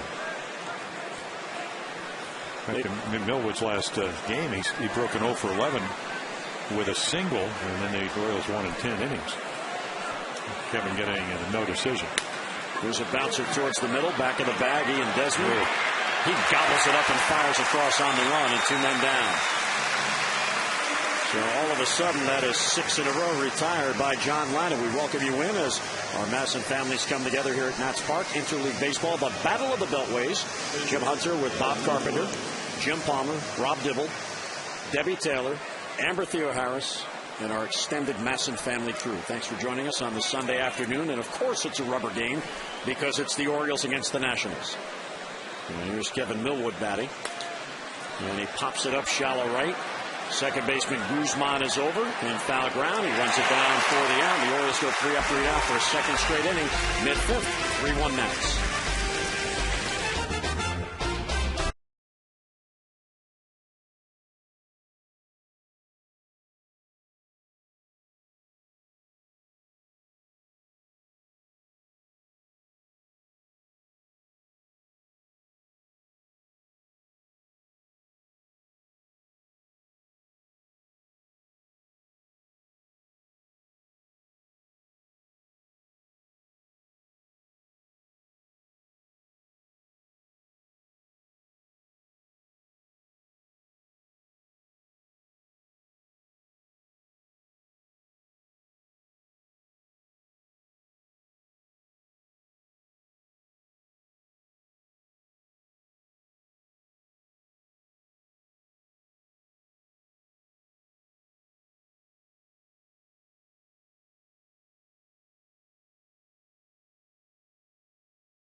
Southwest Airlines.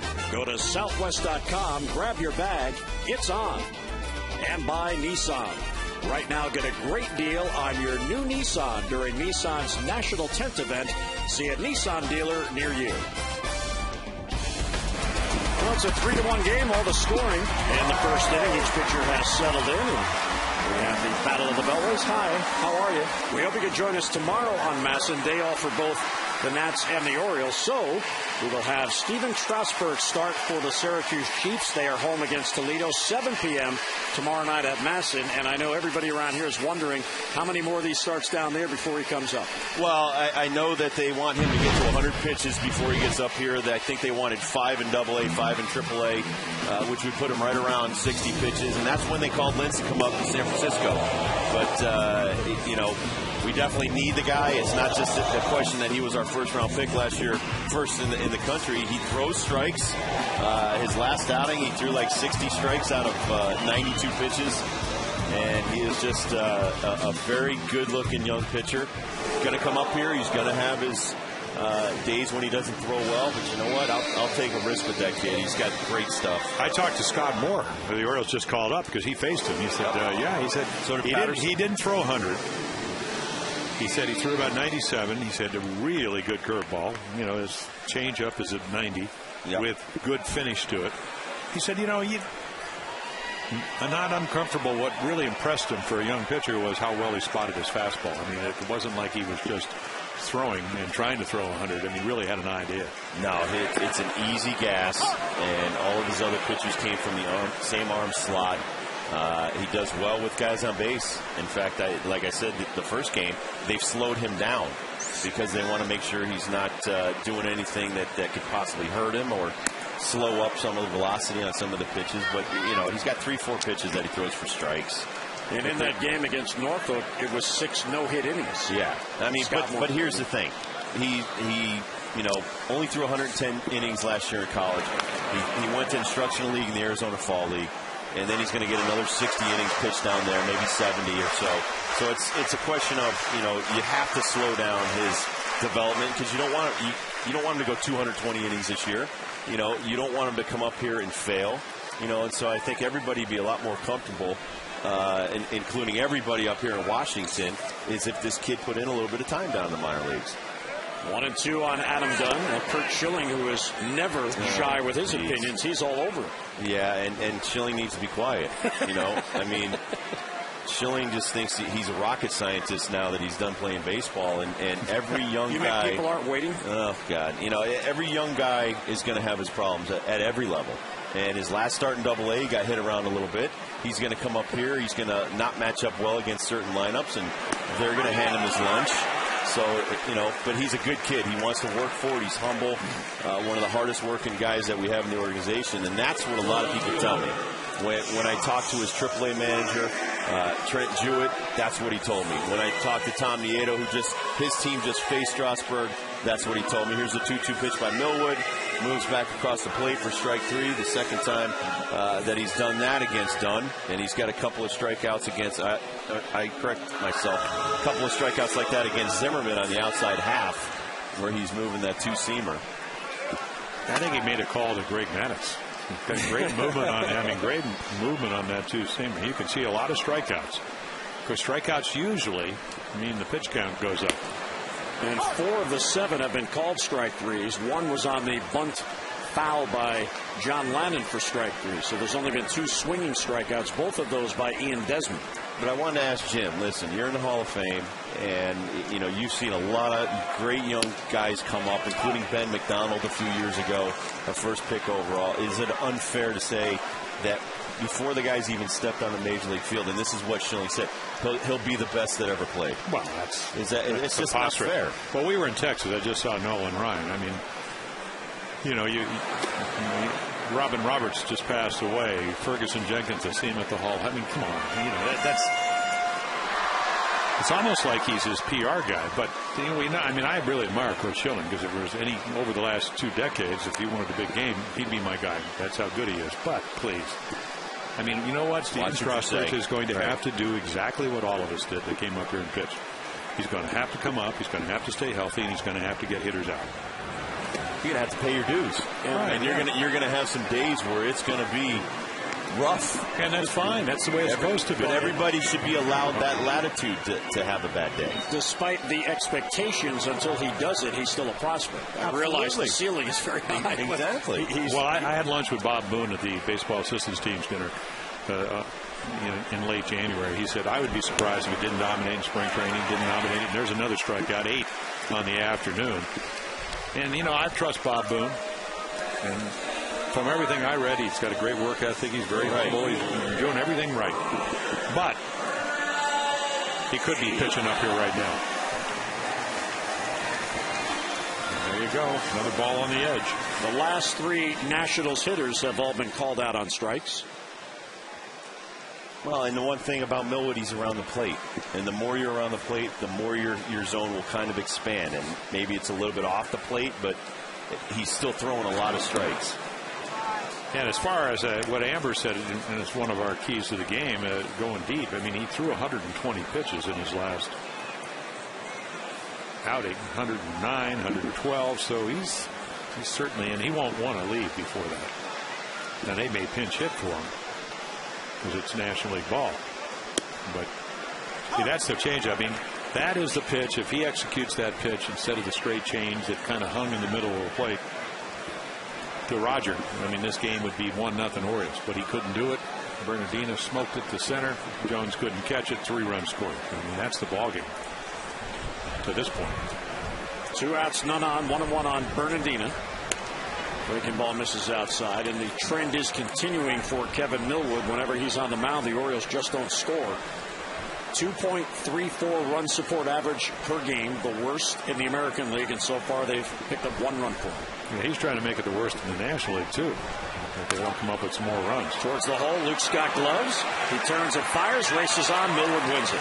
Nicely done on both ends. 3 up, 3 down for the first time today. Led to the 6th, 3-1 Nats.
Acura Advance. And by Jaguar. Visit your local Jaguar dealer to experience the 2011 Jaguar XJ.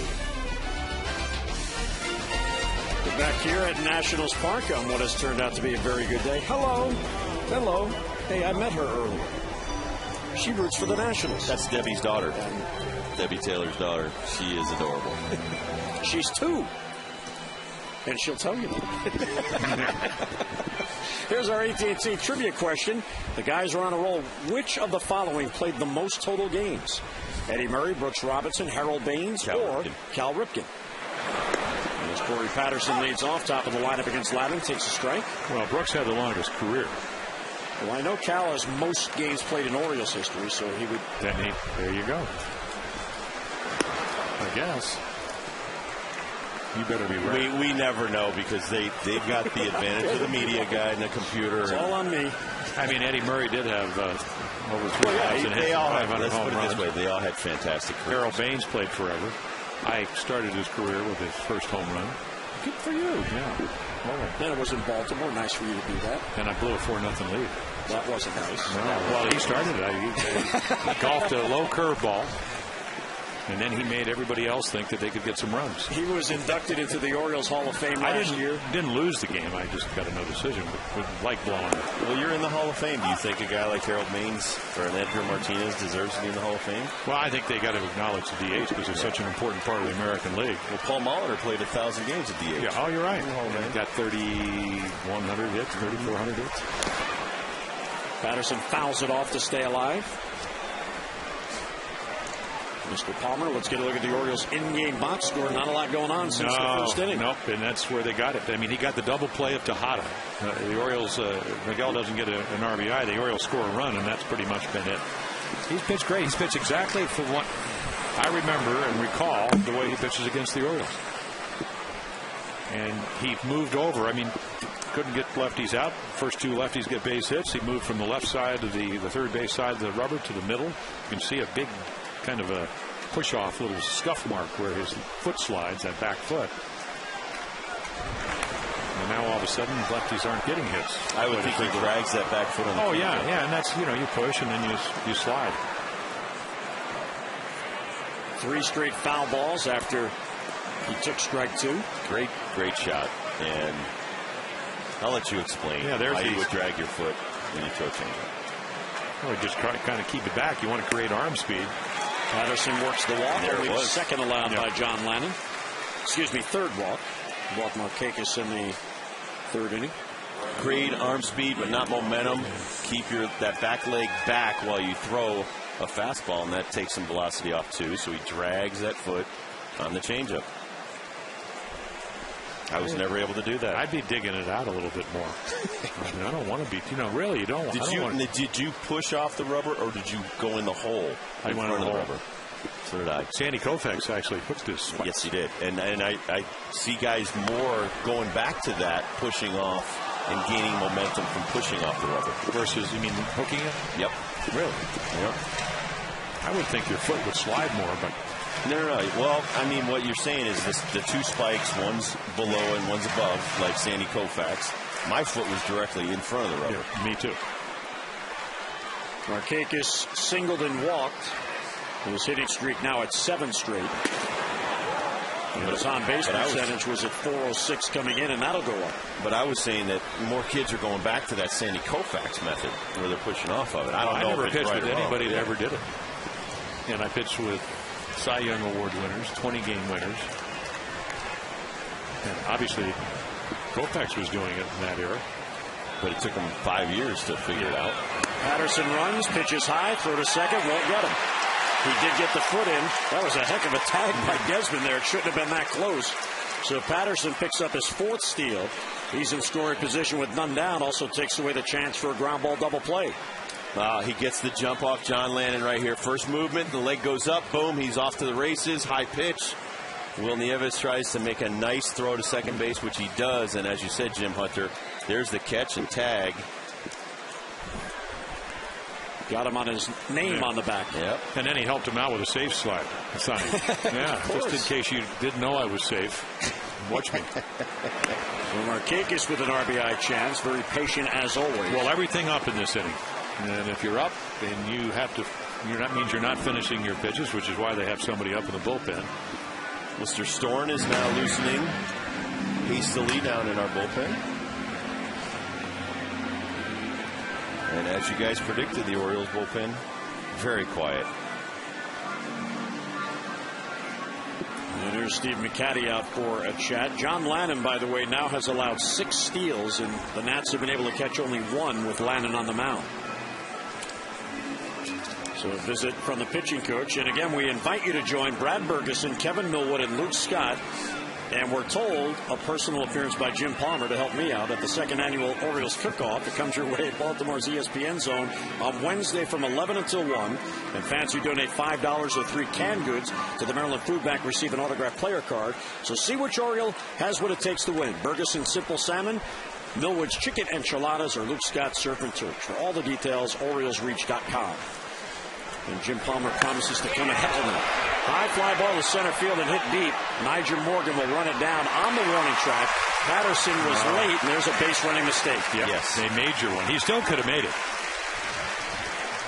He came off the bag too far, thinking that ball would go over his head, and then when he thought about going back to tag, it was too late. And another email question for our experts. If you were commissioner for a day, here's a perfect start to this question. What is your first rule change? Asks Jerry Page of Silver Spring. First rule change. So we have just made our experts commissioner for a day. And we're going to have a pitching change now as second visit consecutive batters.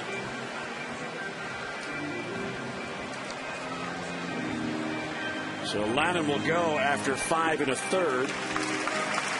And the bullpen now will be asked to get 11 outs. 3-1 game in the 6th.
So he can win this game. He cannot lose. Back to our commissioner for a day question. If you were commissioner for a day, what is your first rule change? And I hope if you are commissioner, you let me go to your inauguration. I would let you give the speech. Thanks. I'd let you speak. Just got promoted. The 40-man rosters. I would not allow teams to go to the 40-man rosters in September. You keep your 25 for the year. I mean, that's the biggest month of the year. Why are you allowed to expand your roster? I'm doing blood testing. I know it's against the basic agreement, but best interest of the game, we're going to test. Level the playing field. No HGH, none of the other stuff. I couldn't agree more on that. But here's the thing I've been saying for the last 20 years is that you'd also find guys that might have cancer, might have other things that would be a positive by taking Try to guys' convince blood that all to the the time. players union. I know. Yeah. It makes a lot of sense. So we saw Drew Storen the other night. Pretty good stuff. Did not have his best command, Rob, the other night. No, and he's a very intense kid. And, you know, it was only his third big league appearance. He might have been a little bit too jacked up. And so hopefully he can keep it under control and throw his best pitches here, because this guy has been one of the best fastball hitters the last 12, 15 years. 1-1 the count. And it's outside. Miguel eventually is going to end that home run drought. He'd like to do it here with Corey Patterson at second base, because it would tie the game. He is now at 89 consecutive at-bats without a home run. Well, I just saw that Matt Holliday went 107. What did they give him, $120 million? 107 at-bats without a home run. Hit one yesterday. So that streak's done for him. Bounce towards shortstop, so there's your run the Orioles won't get. Throw to first. If Patterson was at third where he should have been, he scores on that ground ball out. Except the infield was in. You think of the 6? No, not down 2 runs. I'm sorry, I take that back. All right, here's the answer to the trivia question. Which of the following played the most total games? Not necessarily as an Oriole, by the way, and the answer is... Eddie Murray. Wow! See that? The guy goes to the Mets and the Dodgers and the Indians, and you lose track of the games played, and he had Cal had, 3,001, right? 3,001, I believe. There is. You'll have to look that up. And he's here this afternoon. Representing. Eddie's here or Cal? Well, the Murray. The Murray was here. Jersey, sitting there. Very interested observer. Look at this young guy. Wow. That was in your all-orange uniform, which you loved. Yeah, we were. I could have just seen you in all orange. Yeah, Cal played 3,001 games. Like a softball. Eddie had him by 25. My junior high school, by the way, was Orioles colors. Yeah, but not the whole uniform. Well, the tops were orange. Yeah, but Brooks Robinson had a sporting good business, and the whole deal was orange. Yes. So the swinging 70s, man. Remember that was the decade. Didn't the White Sox wear the short pants in the 70s? They wore the shorts. Greg Luzinski the White Sox wore had those black shorts. socks, which is kind of a weird twist considering what happened to that franchise in 1919. 2-0 on Ty Wigginton with a runner at third. And he takes outside ball 3. Somebody once told Blue Cow, not to his face, that he looked like a big pumpkin. Well, how do you tell him if it's not to his face? Did they write him a letter? No, somebody said that. They told somebody on the team, and then they told them. Yes. With great glee. Luke Scott waiting on deck. And there's ball 4, so that brings the potential go-ahead run to the plate. The Orioles have not had a hit since the second batter of the game, and they have 2 hits, and they came consecutively. Patterson led off the game with a single. Markakis followed with a single, and that's been it. There have been 4 walks, including this one since, but no base hits. Well, Storen, the leadoff walk the other night, and then the Orioles were able to score that 5th run. He's just got to kind of take a deep breath and let it happen. Let it go. I mean, you don't have to help 96. He can throw 96, try to locate it and hit the glove, and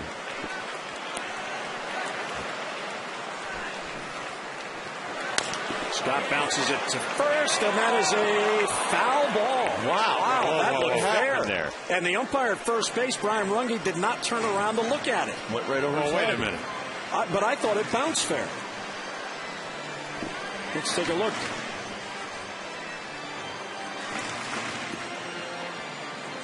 Oh, he did turn around. He did turn around. My apologies. Well, again, he doesn't have, the ball doesn't have to land fair. It has to go over the back fair. And of course, yesterday, Adam hooked one around the back. Yeah. So 0-1 on Scott, who was 0 for 2. Luke was 0 for 4 in the game yesterday, which snapped his 6-game hitting streak. So what he hopes is not happening here is the cool-off of his streak, because, as Oriole fans certainly know, he is the streakiest of the streak hitters. Yeah, a lot of those numbers early in the year. I mean, all of them, because obviously he's 0 for 12, but I mean, a lot of that 0 for 12 happened. Yeah. Now, what is that? Changeup? Sinker? That's great movement. That's a sinking fastball. He's got a 97-98 straight 4-seam and about a 93-94 2-seam. Yeah, when his front shoulder stays closed, Look at the sink. Yeah, the late lifer. But when he goes left early, ball has no chance to stay in the zone. And he's way over on the first base side of the pitching row. Oh, he's right at Scott. And I love that. Another 1-2 pitch to Luke Scott. And he gets a piece to stay alive. Well, yeah, he got away with a hanging slider. And now comes there's a lesson to be learned right there. You throw a 97, 94, now you speed up his bat with a bad slider. You got away with one, but why are you even bothering? You don't even know if Luke Scott can touch your best fastball. Actually, we were talking about the backup slider. That ball backed up a little bit. Overpowered it. Yeah. There's a tendency on your slider to, you had a great one, and I had a hard slider, but if you think that you're going to throw it from behind you, you can't. It has to all be out in front of you. I mean, got to have good tilt. You just got to be able to pull down and turn. Where did you aim yours at?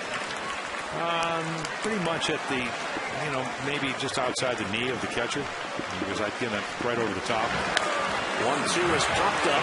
Foul ground by first base. Adam Dunn is over. He'll run out of room. When I had a really good sweeping and I would do a sidearm 1-2, I would always try to get it at the catcher's mask and start, say, on a lefty, right at the catcher's mask and have it go in on their ankles. And then I would start it at a guy's hip and try to get, especially the off-speed one you throw for strike, to get it to kind of end at the catcher's mask. I was taught that, I think his name was Buzz Bauer. Remember Dick Teed? He was an Orioles scout up on the Eastern Seaboard. He was another one that I talked to a lot about pitching. So I was very blessed in high school. Once again, I had some kind of old guys that were always telling me how to finish pitches and mechanics and stuff like that. 1-2 on Scott, 2 on and 2 down. And he got it. Off-speed pitch. And Luke Scott out in front. So a big strikeout ends it. 2 walks and 2 left. Mid-6th. 3-1 Nats.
On the stadium, visit SarasotaFL.org to plan your next vacation today.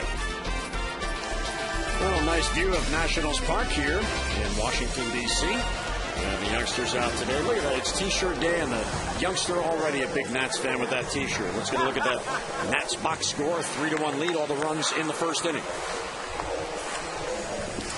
Well, Nigel Morgan's had a very nice day. Christian Guzman, once again, a couple of singles, getting on, setting the table. Then the middle guys really haven't done a lot. Bernardina had a huge 3-run triple, and then Will Nieves a single down at the bottom. So Bernardina, Desmond, when we have Ivan Rodriguez, I mean, I love the bottom of our order. It's not quite an American League order, but down the bottom, we got some really good swingers. Cued off the end of the bat. That's rolled to first. Scott will play it and get to the base unassisted. 1 down. Will Nieves comes up. Let's head down and get more on Ivan Rodriguez and his injury. Here's Debbie. Well, Jim, Yvonne's back tightness may be more of a concern than expected. When he came in this morning, I asked him how he was feeling. He said, not so good. And I said, but you'll be back in there on Tuesday, right? And he said, I don't think so. We talked about Mike Morse being the backup catcher. Alberto Gonzalez and Adam Kennedy also offered their services to Jim Riggleman as emergency catchers. Jim? Well, of course they did. They want playing time. That's a painful way That's to taking one get for the some team, at-bats. isn't it? Now, that's funny because they usually make those guys two go down in the bullpen. Yeah. Like if Will's down here, then you might need some guys. So they used to love warming me up. You know, like the backup third baseman or the backup second baseman, especially in the minor leagues when you couldn't see. And that's when I was really like, we all, you know, we had three catchers, but for some reason I remember warming our guys up in those dark bullpens in A-ball. Who would even think of doing that? Scary. Yeah. Scary. And with no masks. Oh, yeah. Oh, we had a kid, Eddie Williams, our third baseman, warm me up in Cedar Rapids. First pitch went whizzing by his head. I was like, I'm loose. I didn't want to hurt him. wow. You couldn't see down in the bullpen. 1-1 is outside, taken by Will Nieves, who is 1 out of 2. You saw Matt Albers beginning to get loose as Millwood is now at 96 pitches. Jim mentioned he threw 120 in his start on Tuesday. Well, he is the fourth hitter Coming up, yeah. Yeah, coming up. So, again, Dave Tremblay, Millwood certainly, you know, he started in Atlanta, then went to Philadelphia, so he knows what National League Baseball is about. He's certainly comfortable with it. Not comfortable with the fact that he only got him 1 run. I mean, the great thing about Kevin, he's so good for the young pitchers on the Orioles staff, and they do have a lot of them. But again, he's just never had a game where he could relax. 2-0 against the Red Sox is not a relaxing situation. Bouncer to first, or to second. Wigginton is there. He gets it to first, and 2 men down. And the favorite part of the telecast for some, the Geico President's Race. Come on, Teddy, run! Teddy, you're going to win. Oh, not today either. Boy, these guys are fast. Abe, number 16 wins it, Abe Lincoln. I thought I was going to see Teddy win. Teddy's never won. Teddy always gets out of the gate first. Really? He's the rabbit. Do that? I don't know if they let him. I think he's the rabbit. He goes out there, he sets the pace, and then he falls off the pace and usually falls. Drew Storen is up, so he'll stay in. Ooh, he reminds me a lot of me. Righty, lefty hitter. Got to protect that elbow, kid, at all times. Look at the stuff. Look at the protection. It looks like he's graduating from Pony League to Babe Ruth League. He was so young. Nice swing. When Dwight Gooden came up with the Mets, he batted that way, but they wouldn't let him. They said, oh, no, you're going on the other side. You got to protect that right arm. Yep. So he reluctantly became a right-handed batter. And he was an excellent right-handed batter. There's a line drive and a base hit. So the pitchers are 2 for 3 against Kevin Millwood today, and all that does is extend the inning.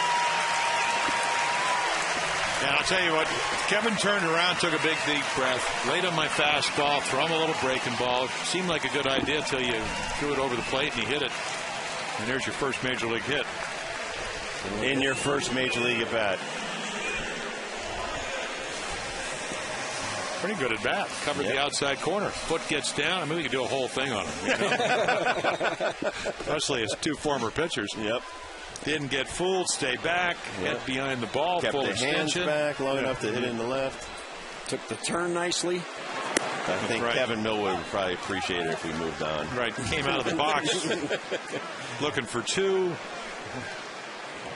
And Debbie's this got is it. the ball that Drew Storen will probably give to his dad. The other 2 balls that he collected from his first strikeout and his first win also went to his dad, guys. Now, Debbie, don't run off with that. Don't throw it in the stands, Deb. We were doing that game in Philadelphia when the little girl threw it down from the second deck. Her dad handed it to her, and she just fired it right down. Inside. 2-1 on Niger Morgan, who has 2 hits today. So he has as many hits as the pitchers do. I know you won't find this hard to believe, but I was a guy who collected the things that happened to him. Like the first hit I gave up was to Gary Templeton. The next day I got him to sign a bat for me. Really? When I gave up my first big league home run, I had Tim Raines sign a bat for me. This will hang for Patterson. He has it for the out, and Millwood gets out of it. Base hit, the man left. We played 6. The Nationals holding on to a 3-1 lead.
why 1,000 people are switching to Chevy each day at ChevyDealer.com.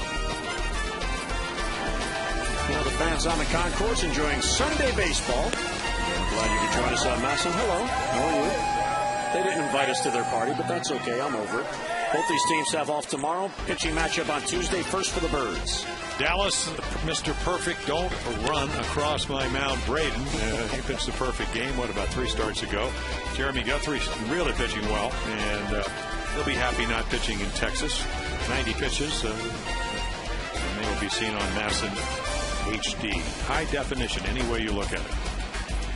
Levon Hernandez will face 2-time back-to-back Cy Young Award winner Tim Lincecum, who is a perfect 5-0 with a 2.3 ERA. So once again, Levon gets the short straw as his 2 losses have come both against Ubaldo Jimenez this year of the Colorado Rockies. So, boy, he just can't draw a bad pitcher, can he, every 5th day? So the matchup on Tuesday, the Orioles on Masson HD, then the Nats on Masson 2 HD, and then following the Orioles game after O's Extra, bonus coverage for the Nats on Masson HD. And Storen stays on. He faced 3 batters, walked 1, but struck out Luke Scott. Here we go to the 7th inning. The Orioles down by a couple, and there's Sean Burnett. Well, the bullpen yesterday, 7th, 8th, and 9th, they faced 9 hitters. Talking about Washington, and 9 hitters, 5 strikeouts, no hits. The way it should be. You wish. You were managing. No, you know what I'm saying. And you know what I'm saying. I mean, it's when they do the job, that's what you're supposed to do. It's like when a guy goes 4 for 4. That's what he's being paid to do. 1-0 on Adam Jones. And it takes a borderline pitch for a strike. Makes Jim Riggleman's life a lot easier. Steve McCaddy, and attacking the strike zone, not walking a bunch of guys. There you see them. You see Tim Foley, who's filling in for John McLaren, who is away for a few days. Yeah, I think his daughter's graduating, I believe he said. Outside.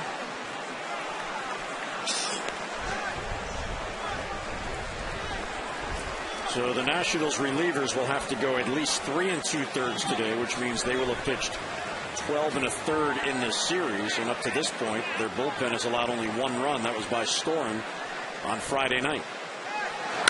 There's a line drive caught by Desmond at shortstop, right on the nose, but right at Desmond for the out. Man, you can't hit it any harder, but he's out and 1 away. We invite you to join members of the 1970 World Champion Orioles, a private luncheon at Oriole Park on June 26th. That's a Saturday, 11 a.m. And you can meet Hall of Famers Brooks Robinson, Frank Robinson, Jim Palmer, and Earl Weaver, not to mention 1970 AL MVP Boog Powell. Plus receive an autographed ball signed by all returning players, as well as your own personal photo taken with members of the 1970 team and the World Series trophy. For complete details, 888-848-BIRD or Orioles.com/1970-reunion. Will Oman is getting loose in the Orioles pen. Now he's the guy that doesn't mind pitching every day. No, it seemed for a while that's what he did. Rick Cranitz said it's better because he doesn't talk as much when he's on the mound. We mean that in a loving way. I mean, it's a great sense of humor. Look at that. None of his own runs. A couple of inherited runners have scored, but really good numbers this year. Healthy. A guy that really competes. Has a good idea out there. Have you ever met too many quiet relievers? No. What do you think you do for 7 innings every day of your life as a baseball player? Chat with the other fellas. Yeah, I always thought the bullpen coach, I know when the late Elrod Hendricks, he used to make the guys pay attention. Can you top this? Start telling stories. Right.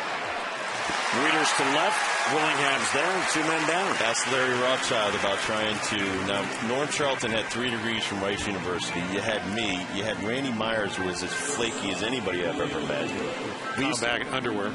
Camouflage underwear. We used to play this game in Philly at Old Veterans Stadium where we'd have Joe Oliver, whoever was in the bullpen, Jeff Reed that day, hit the garage door opener, and we'd hang on it, and it went up about 25 feet. We drove Larry Rothschild crazy. Yeah, pay attention. That would have been a good one. Here's Julio Lugo. In 1997, when President Clinton was in office, he visited Oriole Park for an education presentation with the commissioner and Cal Ripken and Mr. Angelos, and the team was on a homestand, and Randy was told he liked all the military stuff, fake hand grenades and all that stuff. It was in his locker. And Randy was told, you got to clean that stuff out. And he said, I'm not cleaning it out for this. What, the guy's going to walk in? He said, you know what? The Secret Service is coming in, and they don't take no for an answer. Do yourself a favor, clean it out. You can put it back in tomorrow. So he had to take out all the rubber hand grenades and machetes and whatever else he had in there. But he had all the toys in there. A big military buff with props. As Lugo lifts it towards right field, out is Guzman. It hangs for him, and he has it for the out. So the Orioles go 3 up, 3 down for a third time in their 7 at-bats. Well, it is Sunday and the 7th inning stretch, and as each ballpark does every Sunday afternoon, we will listen into a rendition by Sarah Gray of God Bless America.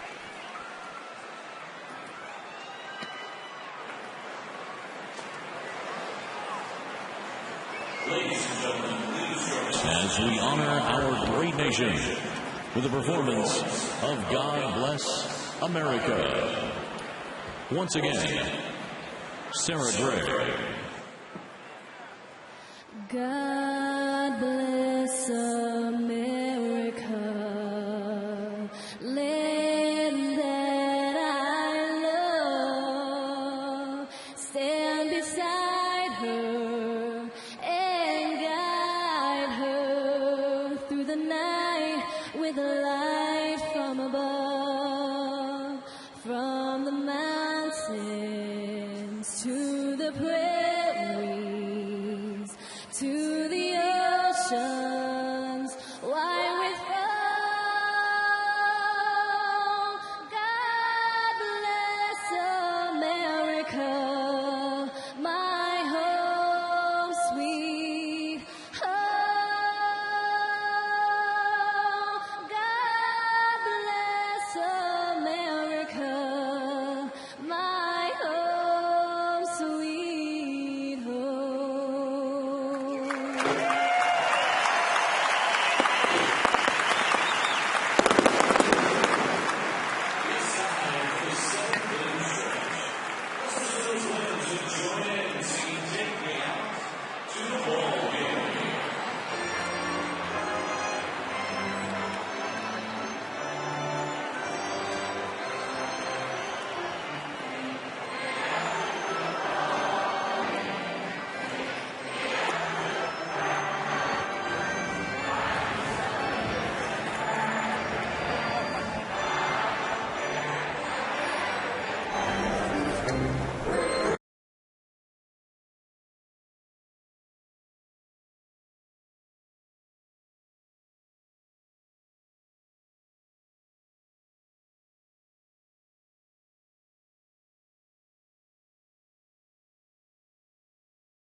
Two outs.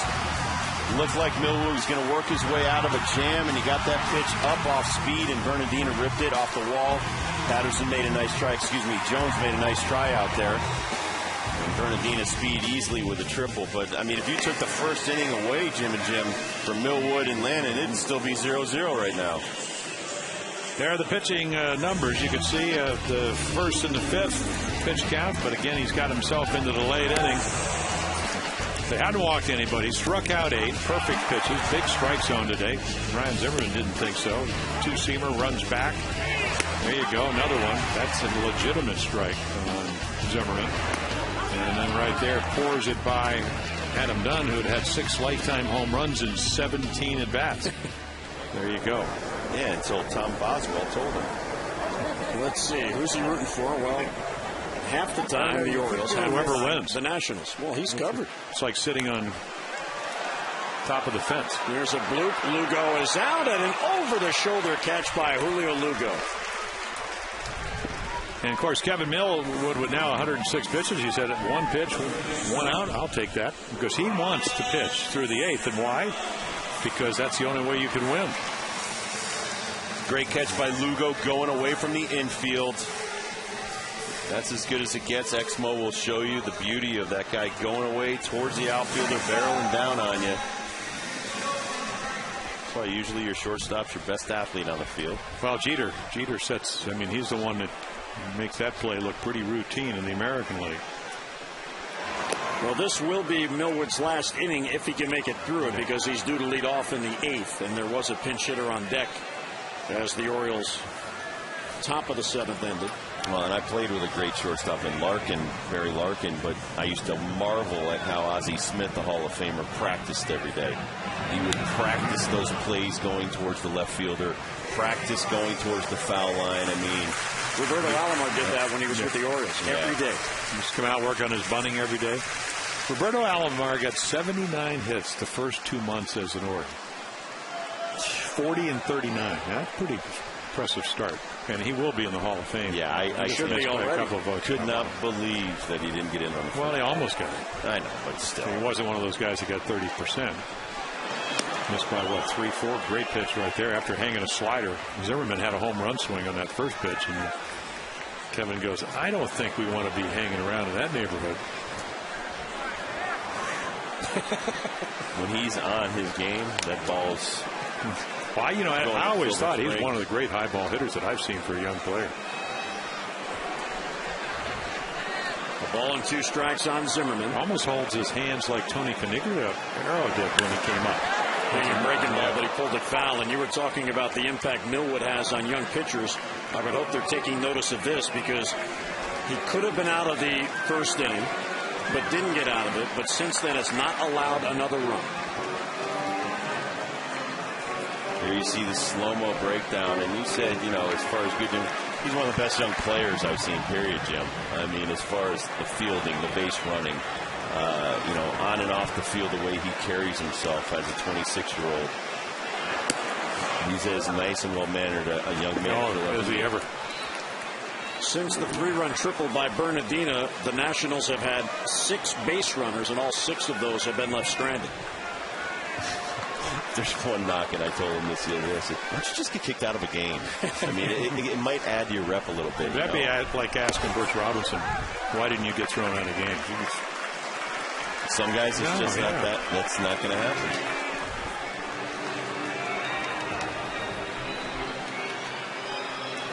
And I think if you're going, there's been a lot of guys that have different type of temperaments, not even tempered, but that have played a long time. But does bode well for you. Doesn't get that pitch. Yeah, incidental wandering strike zone. He's been rung up twice on very similar pitches by Millwood. Millwood's been around the dish and the plate all day, Jim, and he's just had really good stuff, especially when he gets there. Well, yeah, how's that not a strike? No, I know. And that's it for Millwood. Wandering is out. He's already signaled. It's been wandering and wondering. So Millwood will leave after 6 1/3. Ullman coming on in the 7th.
Copyrighted telecast is presented by authority of the Washington Nationals and the Baltimore Orioles. It may not be reproduced or retransmitted in any form, and the accounts and descriptions of this game may not be disseminated without the express written consent of the Washington Nationals and the Baltimore Orioles. So Will Ullman comes on. Millwood goes 6 1/3, 3 runs on 8 hits, 1 walk, and it was the last batter he faced, Ryan Zimmerman, on a very close 3-2 pitch. Ullman came in the other night and got the lazy fly ball, if there is such a thing, off Adam Bittendunn's bat to left field for the final out. Orioles hanging on to that time to a 4-3 lead. Huge out on Friday night.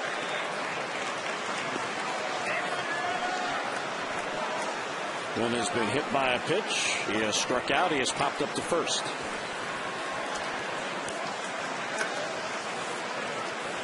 And there is Zimmerman leading off first. That's a big insurance run if the Nats can get him in. There's strike 2. So back-to-back pitches on the outer part of the plate. And a quick 2 strikes. So Kevin Millwood would go another start. This is the longest in his career that he has started the season without getting at least 1 win. The prior was 7 in his 1 year in Cleveland. Now he's gone 10 without a win. A little bit low, ball and 2 strikes. And again, they get him 1 run. Well, years ago, probably mid-'80s, 87, the baseball analyst, the Elias analyst, did a thing where they took 3 Philly pitchers. They had identical numbers, almost ERA, hits, and whatever. One guy got a lot of runs. He won 14 games. The other guy didn't get as many, won 12. And the other guy didn't get hardly any, and he won 8. Identical. So run support's such an important part. Now you can spur it along. You can stay out of big innings, and you can make them think they have a chance to win, so they can play small ball, all kinds of stuff. But at the end of the day, some years you get runs, some years you don't. And then some years you play on teams that last year he got over 6 runs a game. Pitched real well for Texas, won 13 games, and now he's getting what, 4.6? 2.34. Yeah, it's even worse than I thought. Willingham takes ball 1. And Kevin didn't say, I want to come over. I mean, they traded for him, gave up Chris Ray. He didn't say, I want to go to the Orioles. Didn't say he didn't want to go there, but I'm sure he did say, if I'm going over there, get me some runs, and he just haven't been able to do that. Well, but I look at the flip side, that John Lannon, after the first inning, had a great day. Oh, he did. Shut them down. And sometimes when the Nationals fail to score runs, which for Adelano, he seems to be the guy on our rotation. Always seems to be one guy in the rotation that never gets runs. So Luis Adelano, who's had some good starts and hasn't gotten a lot of run support, it's a question of what's the other guy doing too. And I thought Lannon did a great job after the first inning. Really settled down against left-handers the rest of the way, and he did his normal stuff against right-handers. Allowed 2 hits. They were both in the first inning, first 2 hitters. Well, the Orioles scored 11 runs in the first 2 games in this series, so they're now 12th in scoring runs. They went up 1 spot.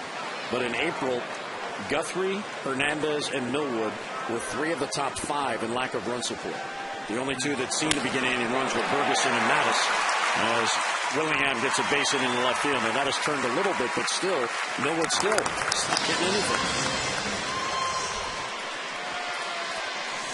Well, time now for the Chili's game flow. Chili's, it's all in the pepperation. That's right, the pepperation, Jim Palmer, which they will be doing at ESPN Zone coming up on Wednesday, the annual cook-off. Now, who's tasting the food? You. No, I'm the MC. I'm not allowed. No, I just asked. Who's tasting? I don't know that. Well, I would assume there's official patrons, official judges, I think. Oh, really? Yeah. That's why I want you to come by, because if there's a tie, you get to break the tie. You like how I just changed the rules of the cook-off? Probably did. Well, Mike Morris, we saw him yesterday. He came up with a base hit.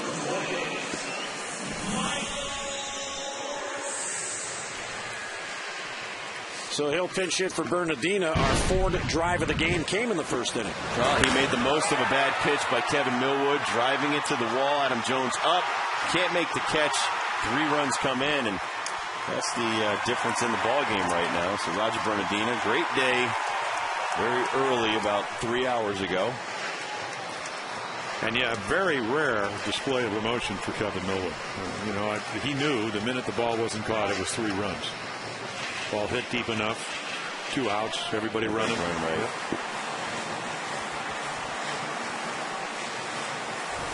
Rick Kranitz, the Oriole pitching coach. A little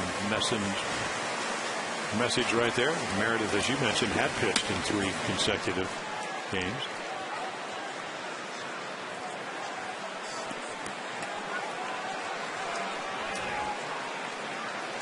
So here's Morse as Jim Riggleman goes righty against the lefty. 2 on and 2 down. Big runs out there for both teams. The Nationals looking to extend. The Orioles trying to keep it a 2-run deficit. Jim Riggleman is going over the numbers and the scorecard. Who's available? What can we do here? What can we do there? Well, I mean, you also have Justin Maxwell just returned, but Morse, he came back after a couple of weeks on the disabled list with a bad calf. Good hack, and he fouled it off. Weeder slid into the inside corner. He didn't get it there. You can always kind of tell. I don't know, kind of put your head down or whatever because you knew you got a little bit lucky. Didn't make the pitch you wanted to. Used to be just didn't throw it in the right spot. Now it's didn't execute my pitch. I don't like execute. It's too negative. Yeah. Right. 2 pitches low, and he checked in time. And I think for a veteran like Will Ullman, he's going to read the bat right there because that was a pretty good slider. And for a guy, and Michael Morse, as we mentioned, is a big guy, but he's a line drive hitter. Never hit for a lot of power. So when Wood's still on the bench. Yeah. So when you see a hitter, when you throw a really good breaking ball, bury it down and in, he doesn't swing. That would get my attention. The ball and 2 strikes on the pinch hitter, Mike Morse. And he got him. So the inning ends in the Nats strand 2. Gentlemen, it has been an absolute pleasure. We'll see you. I'll see you soon, but we'll see Mr. Dibble in Baltimore next month. 3-1 game. Nats have the lead.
Because Drew Storen made 6 appearances at AAA.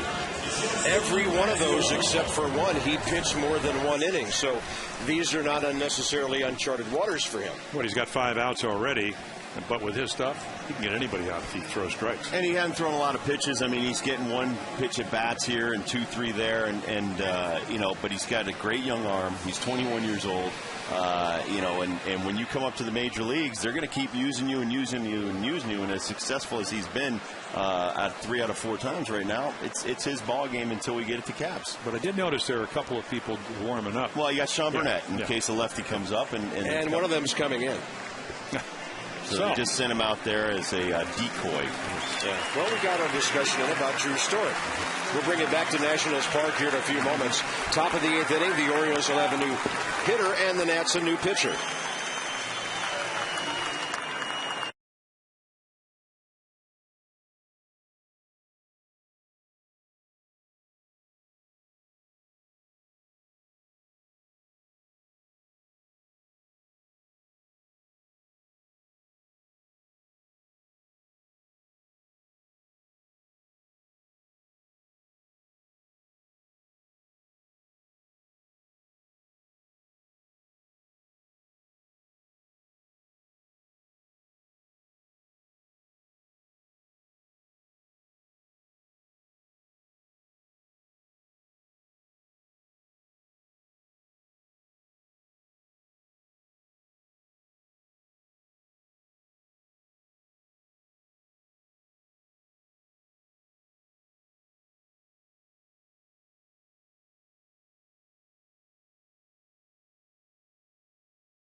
Lou Montañez will be the hitter for the Orioles. Sean Burnett and Rob, he's another guy that has to keep getting people out. He did that yesterday. Well, I think it's a lot about throwing strikes. And when Sean's getting ahead, then he gets to his breaking ball. But when he doesn't have the kind of velocity, say, Drew Storen does, or even Tyler Clipper, where he can blow you away with a fastball. Got great movement on the fastball, but not uncomfortable speed as far as he's concerned. So he has to get ahead of the hitters to get to his off-speed stuff. Hey, while I have a chance, thanks for going at least 8 every game this series and letting this guy kind of close it out. Yeah, thank you. It's been great having you. I wish we could do this every day. Yeah, somebody has said on the concourse, you guys we trade broadcasters. So I don't want to go to the West Coast right yet. I know you're going out to San Francisco. Well, I know for a lot of people have come up to me and said, you and Hunter sure have made those guys look good. Very nice. Still haven't lost your sense of humor. That's good. Jim and I worked together a long time ago. In fact, I remember one night I missed a no-hitter because of you. Dave Stewart threw one in Toronto, but they switched me off that game at the last minute to send me to Pittsburgh, of all places.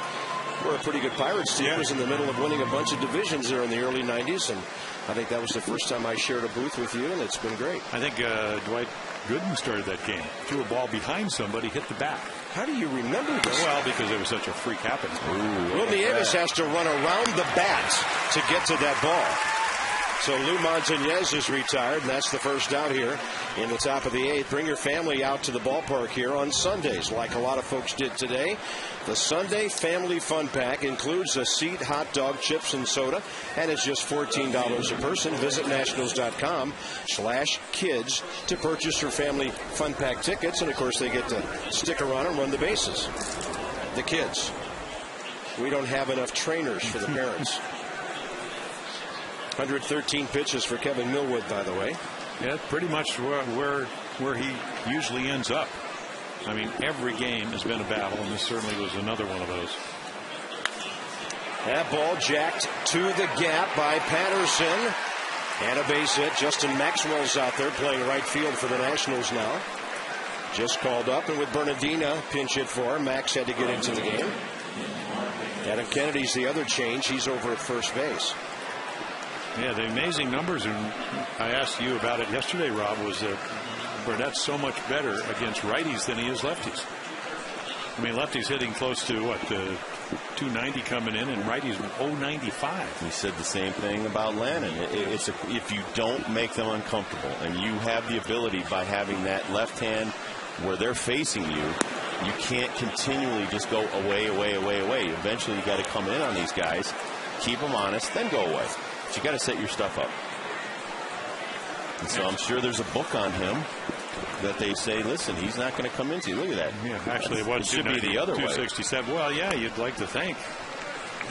But again, also, I think it's funny. You get a scouting report. Markakis, as we mentioned, came in hitting over 370 against lefties. Get him out of breaking balls. But the big question is, can you get it over? Because if you can't, then you get into a hitter's count after the first pitch is down and away. And then you feel you got to be perfect. Now it's 2-0. And at the end of the day, if you come back with a fastball at 2-0, you might as well have just thrown it on the first pitch. So it's, I think a lot of young pitchers, they just think you have to be perfect. And while it's nice to stay out of the middle of the plate, which is what John Lannon did, and Kevin Millwood, you don't have to do it all the time. No. Pitching to contact's part of the game. And sometimes you can take your chances and win the battle. I would imagine you when you were throwing close to 100, you probably weren't pitching to contact that much. No, I mean, seriously. But when you got behind, you still said, I'll take my chances instead of giving up the walk. Oh, of course. I mean, as a reliever, that's like the last thing. I mean, with a 3-run lead, sometimes you'd rather say, okay, I'll give up a home run here instead of putting a guy on, then giving up a home run.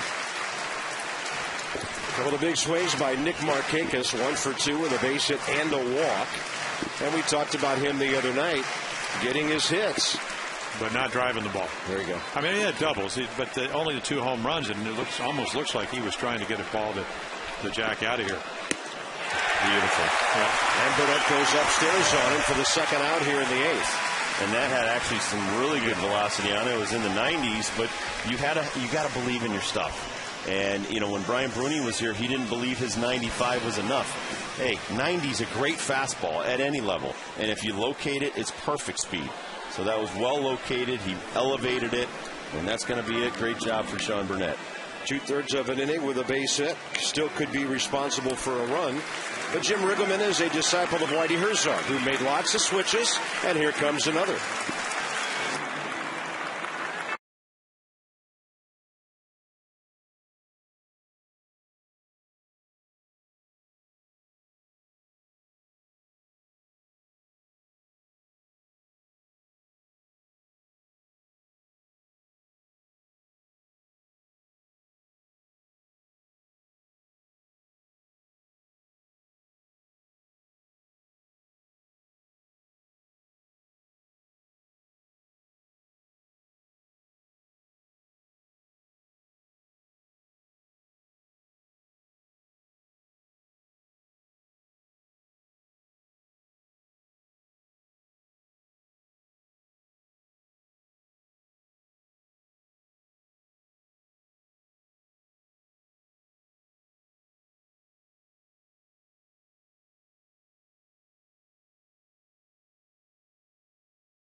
And by Wendy's. Buy a boneless wings combo at Wendy's and get a scratch-in scorecard.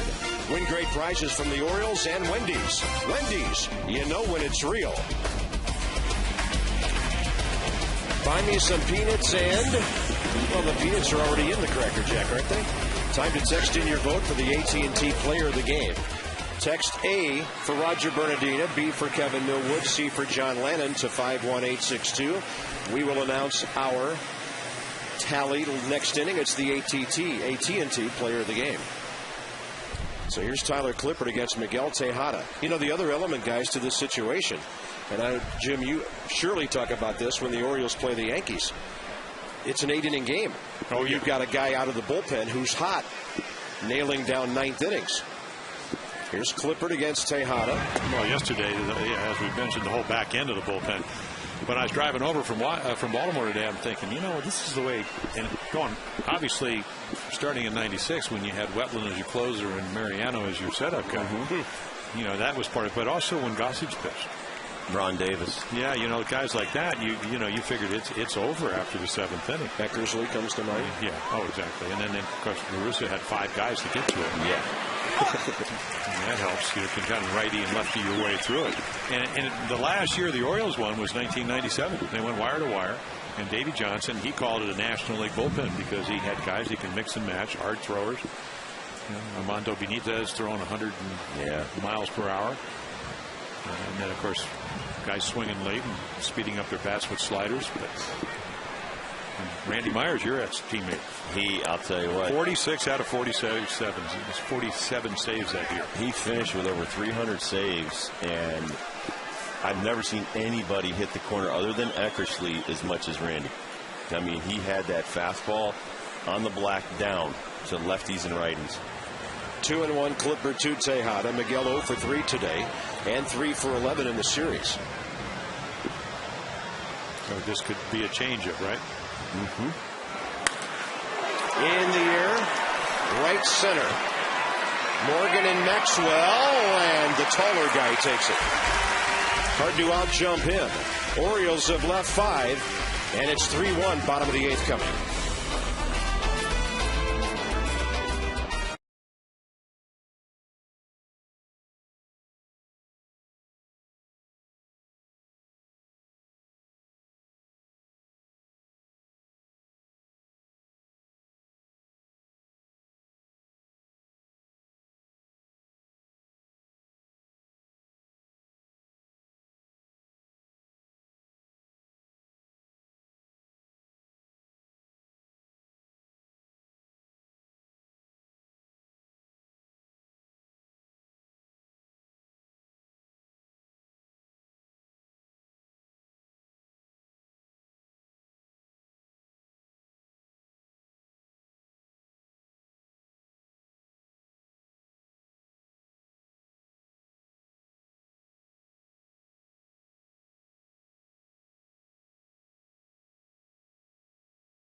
It's a family fun day every Sunday here at Nationals Park. And a well-played game on both sides. Washington leads it. And we invite you to become a founding member of the Citizen of Natstown Fan Club. You'll receive a tour ticket for a ballpark visit, team store discounts, special ticket offers, MLB game day audio, a whole lot more. Sign up at natstown.com. So it's Natstown against Birdland this weekend. Yeah, Matt Albert's on. Yeah, he pitched on Friday. He gave up the home run, the rocket to right center field, 2-run shot by Willie Harris.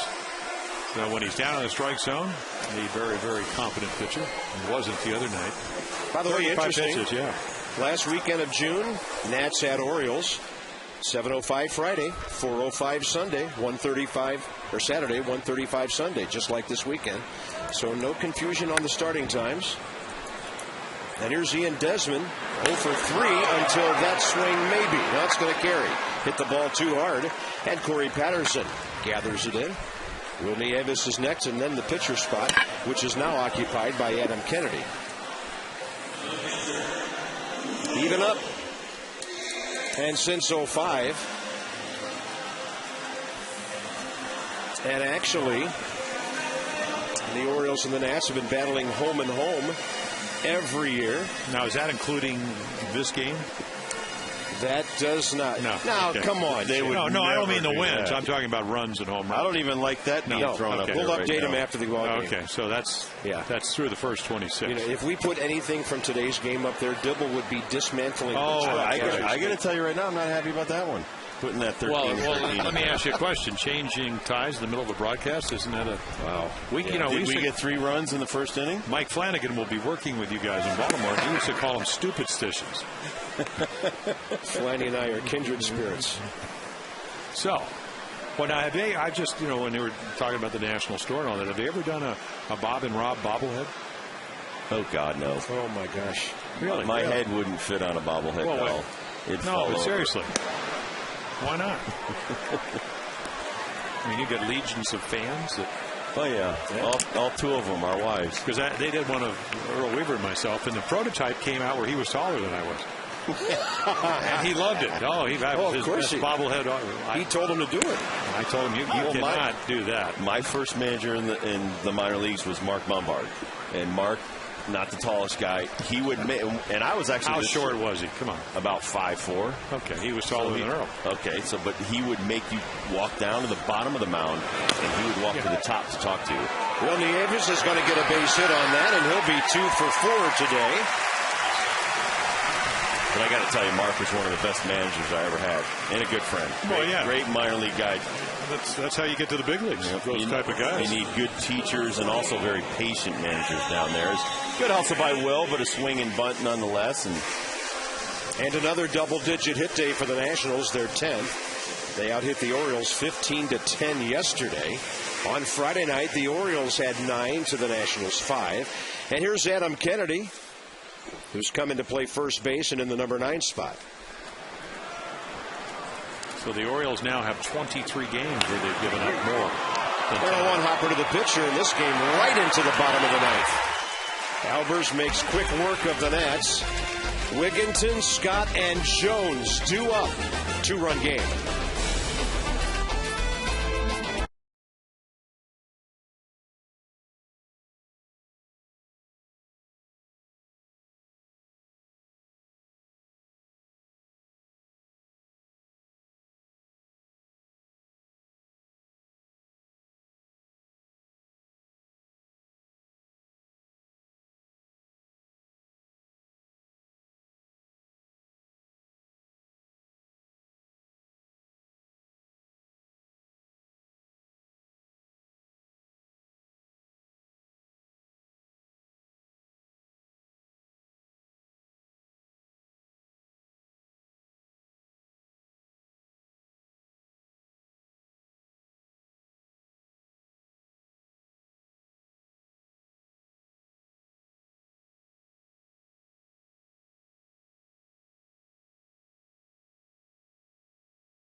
game. All right, let's update you on the voting for our player of the game from AT&T. Roger Bernardina with that big 3-run triple back in the first gets the nod. Kevin Millwood pitched long and tough today. John Lannon not so long, but very, very tough in his time. In fact, both of the pitchers today, Millwood retired 9 of his last 11. Lannon retired 15 of his last 18 after those 2 hits by Patterson and Markakis to start the game. No, they both pitched well enough to win. Yeah. And Millwood definitely pitched a great game. Tried to save his bullpen as long as he could go. Yeah, and he got him into the 7th inning, and considering the pitch count was high, struck out 8, only walked 1. That was the last batter he faced. Matt Capps reflecting behind the mound. He turns to face Ty Wigginton, who's 0 for 2 with a walk today. Wigginton 2 for 11 in the series. Well, that is the first time yesterday that I've seen Matt Capps in action, and that was some pretty nasty stuff. I was talking to Steve McCaddy. I haven't seen too many knee-high fastballs on the outside corner. You just don't see that often. Jones is Torres, and Moore went quickly yesterday. But it's the middle of the Oriole lineup today. And when you have a 1-run lead, either as a reliever or even a starter in my or a 2-run lead, I mean, it's about throwing strikes. Make him put the ball in play. Well, I think it's 7 of 16 have been 1-run saves, but he's very similar in almost every one of them. He comes right at you. Yeah, there's nothing fancy or complicated here. The amazing thing, though, 10 out of 18 first batter he faced, you would think the kind of stuff he has would be a little higher than that. 27,535 today. So he wants to get him out. Orioles need somebody on. That will immediately add some drama to this game. Not on that at bat. Some high cheese. Yeah, well, 97 yesterday, 96, 97. Right here, 0-2 on the pitch track. It's rising. Looks great to swing at. Tough to catch up to. By the way, the 3 games here in Washington for this series will draw 85,203 with a return set coming up in Baltimore late next month. Here's Luke Scott, 0 for 3, 1 for 11 this weekend. Well, came in 20 for his last 41, so they've done a terrific job. Gets by Capps, and Guzman safe, and Luke Scott helped out Brian Runge with that call. I was surprised Guzman made the play that close because his range up the middle, well, we don't know much about it. He's only played second base probably about 30 games this year. Well, but it's a fantastic play nonetheless, and he made this thing close. Looked like a base hit all the way, catches it. Great turnaround throw. And it looks like Luke beats this out, but it's still making it close. Fabulous play right there. Looks like the right call. And here's Adam Jones, who's hit 2 home runs in this series. Yeah, he's gotten some balls out over the plate to hit hard. Even the last time up, I mean, he smoked a line drive right at Desmond at short. 0 for 3 today. 2 for 8 in the series. Both have left the yard, and that's low. Yeah, it's been a kind of a fluctuating low strike zone. It seemed like there was a timer in the middle of the game where nobody could buy a strike. Right. Zimmerman called out early on the low strike. Good low and away. Yeah, that he two down and away. Yep.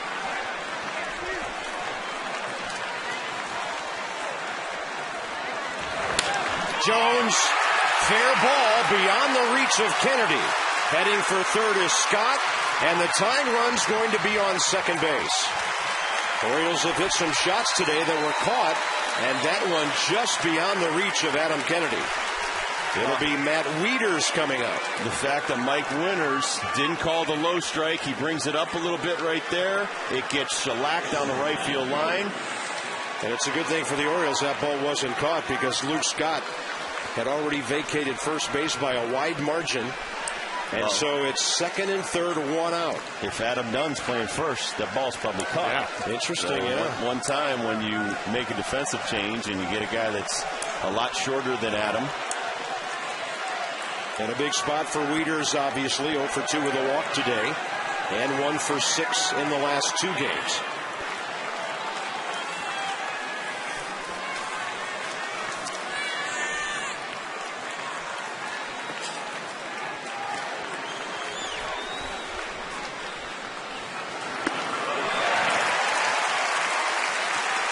probably ball one, but he swung. Well, I think, again, a lot of your style dictates how hitters will react to it. If you throw a lot of strikes, they're swinging. I mean, that's one of the keys to pitching. And he's got a very good slider that's about 12 mile an hour slower than the fastball, and they know it. They know what they're looking at. They're looking at fastball slider. Lugo on deck. He's 4 for 38 coming into this game against right-handed pitching, so you know he's probably not going to hit. Cesar Izturis is the only lefty swinger, the switch hitter. And then, no, they do have Scott Moore. They called up. That's why they burned him last inning. Yeah, I think they announced him before Montañez hit for him. Oh, did they really? We were doing the. We'll check on that, but I'm pretty sure that's why Storen was taken out after he'd already taken the mound. 1 ball and 1 strike to Wieters. Again, power the other way. Most of his home runs to the opposite field. Nieves set up away. Ground ball will make it a 1-run game. But for the Washington standpoint, 2 outs in the ninth. And the RBI by Wieters, his 14th of the year. And it'll be Cesar Izturis. Good pitch sequence here. First pitch is up and away. Wieters chases it. Maybe a little bit of a young mistake. Then he takes an outside pitch, and then he swings at the outside fastball, and he grounds it to second base. That's going to be Lugo. Well, and I'm bringing Maxwell in on the right side. One of my partner's pet peeves is opposite field flares that fall in front of outfielders. Off the bats of guys like this. Line drive hitters. You're almost knocking the bat out of his hand. And well, plus in the outfield, you can play everybody really shallow. Former Colorado Rocky Garrett Atkins on deck. That's a high strike. Mike Winters, obviously the Nashville fans like that, but he's been very inconsistent for everybody, for both sides. Well said. Yep, I mean, that pitch is up. That's like in my era. Maybe even a little bit higher.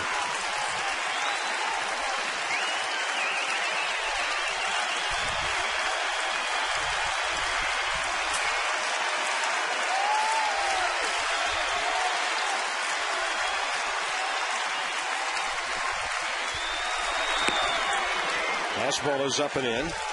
Well, he tried to run a 2-seam fastball that got away from him, 89 miles an hour. And watch this 2-seamer that he looks like he overthrows it. But he checked his landing area. Well, just think of all the pitchers that have been out there.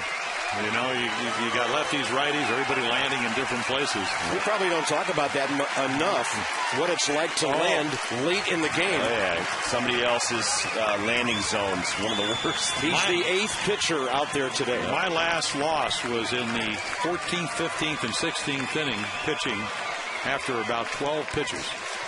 And it was like a mortar range. People were dropping. 1-1 to Lugo. Target away. Perfect play. He gets the low strike. The ball Jim talked about at the knees. And now Washington is 1 strike away from a temporary lead in this series. Well, that's a beautiful running fastball. Comes back in. Now remember the numbers. Lugo, 4 hits against right-handers all year and 35 at-bats. You would think you would have pinch hit for this guy. Well, that and the fact that the odds are with Matt Capps, as good as he's been.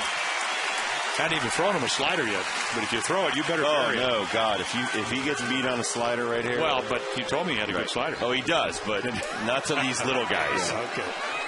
I mean, if you're going to throw it, you better throw it under the strike zone and make sure it's off the plate. And Lugo will probably chase that pitch.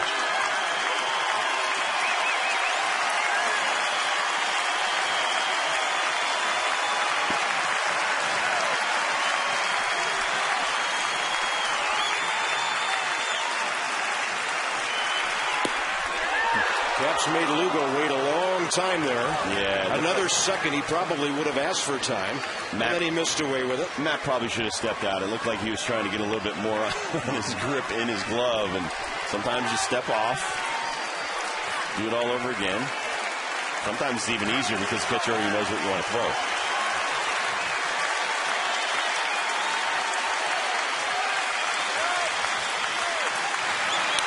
Lugo with a base hit. And a blown save for Matt Capps for the first time this year. After 16 in a row. Now you know why it's my pet peeve. Little guys like this will drive you crazy. He just tried to slap the ball the other way. And you're playing him straight up like he's a regular power hitter. He's not. Opposite way, there's no way Lugo is going to hit it over Justin Maxwell's head. He's in 10 more feet. Here's a right-hander with power, Garrett Atkins, who the Nats know plenty about from his days in Colorado. In fact, a couple of years ago, he was one of the most prolific hitting third basemen in the National League. Yeah, that's not the case anymore. Has not driven the ball, with one exception. Almost hit a home run. Does not have one all year. So John Lannon loses a win. Kevin Millwood is off the hook. Well, and now you got to try to win the game. Now you're just saying, okay, you got to keep it at 3 here, give your team a chance in the bottom of the 9th. Yeah, we've had a couple of walk-off scenarios in this series, of course, in both ballparks. Left-hander Doug Slayton in case Corey Patterson makes it up here in the 9th.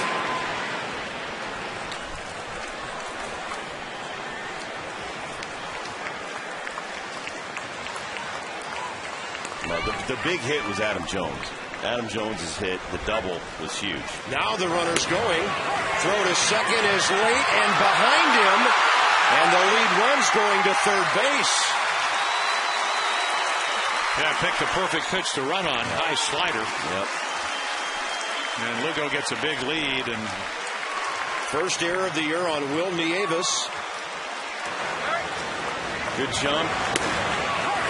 Yeah, the one thing about Julio, running much better than he did last year. Knee surgery going into last season, trying to play shortstop for the Red Sox and not doing it well. There's the throw into behind the runner at tail. Possible play for Guzman.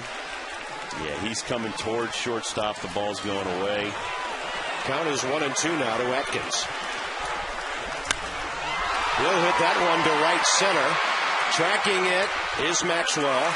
And the Orioles will tie the game in the top of the 9th on 3 hits. Wieters and Lugo, the RBIs.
And now the game is tied.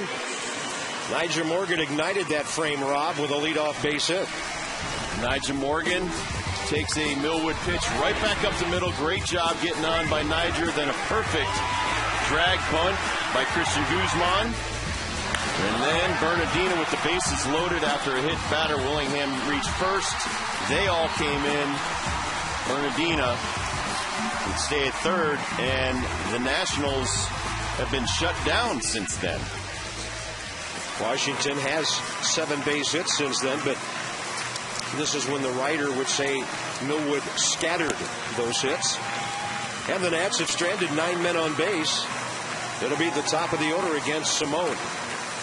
Yeah, he got a 6 save, 6 out of 7 on Friday night. And as we always, at least I describe it, kind of a roller coaster ride. Somebody was saying that you said, yeah, he just tried to hit the outside corner. I said, no, he didn't try to hit the outside corner, pulled those balls off. But great stuff. Hung a slider to Zimmerman that could have been a home run that would have tied the game up, but he popped up, skied it to left field. But he's a fastball guy with a good splitter. That's probably his second pitch, and then a slider struck out Jeter early in the year when the Yankees were in at 91, but it's not a consistent tilt. It's hard, but it's flat. Nyjer Morgan, 2 hits today, 4 for 9 in the series. On the grass at third is Tejada. Not playing very shallow at first is Scott. And Nyjer shows bunt, pulls the bat back, but as we said, he never looks first base side for a bunt. Well, he needs to start. Somebody has to show him a picture of Mickey Mantle or Veda Pinson, you know, a guy with 27 hits. 2-0. Mickey used to get the first, what, 3-3? Yep. And this was a guy that hit 536 home runs, somewhere in that range. And just such an important part of really trying to get hitters out. It makes it so more difficult if you have to respect the bunt to both sides. Morgan slaps it, and that one right at Luke Scott. It may have even been foul. Might have been fouled by the time he caught it. Well, they played the line, and I was looking down there and going, I never liked this because you're making better pitches, but right here it just looks like something to speed up the bat. When it looked like it was hook and foul. It looks like a breaking ball. Nyjer all over it. Whatever it was, and nice play by Scott. I think the glove was foul when he caught it. Here's Guzman with Zimmerman to follow.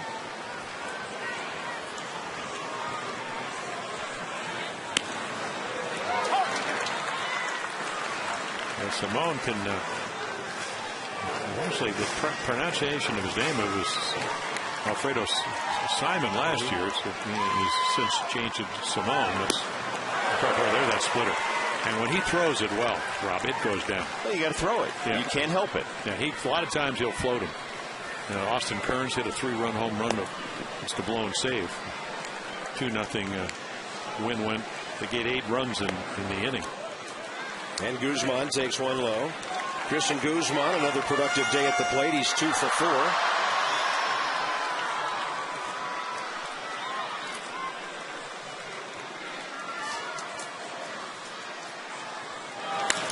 And he'll pull one to Luke Scott guarding the line. 2 quick outs. Brian Zimmerman's had a history of walk-off heroics back in 06 against the Yankees. In a game, by the way, started by Chin-Ming Wong. He's done it a couple of times to the Marlins, once at almost 2 o'clock in the morning after a long rain delay. Well, hopefully, and of course, the one against Peter Moylan the night this ballpark opened back in March of 08. Ryan Zimmerman 0 for 3 today, 3 for 10 in the series with 4 walks. And if Simone gets that call to handcuff Zimmerman without swinging, it's going to be tough. Well, Robin, when you pitch in these situations, the power hitter at the plate, nothing game or tie game in that respect. Might as well. Aren't you trying to stay out of the happy zone? Oh, absolutely. I'm trying to make him go fishing. He's going to have to beat me to right field. I'm going to throw power stuff away, and even my breaking balls will be down and away. So if he even gets wood on it, it's going to right field. There's Willie Harris homered on Friday. And that's the pitcher's spot. Yeah. But that was 97, but in the middle of the plate. Right. 0-2. There's a slider. It just spins. It's not a consistent pitch for Alfredo by any means. And the only reason he's getting away with this because he throws 97. Yeah, well, you can't look for 89 when you're looking for 97. But if he throws enough of them, and they start being able to see that pitch and say, okay, I recognize that they're going to kill it. There's That's a good sinker. Yeah. The one thing with Alfredo, he's going to learn because there are going to be some guys where they're late on his fastball and he'll throw that slider because he doesn't read the bat and extra base hit or a home run. And I call it Armando Benitez disease. Just because they have it doesn't mean you have to use it. Right. 2-2 now. Zimmerman off to the left side. And in fact, Armando in the 97 playoffs when the Orioles went wild to wild, the 3-run homer, threw a ball right by Marquise Grissom. Next pitch was a slider for a 3-run home run. And then in the 12th inning, a change-up to Tony Fernandez in a 0-0 game to have him hit it over the short porch. And The Orioles go home and the Indians go to the postseason. In fact, all the way to the last inning of the World Series. Zimmerman sounds like he broke his bat. Tejada, and this game going into extra innings. The Battle of the Beltways can't be more even than it is right now.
In extra innings, and the Orioles have done well in extra innings this year. 4-1 on the year.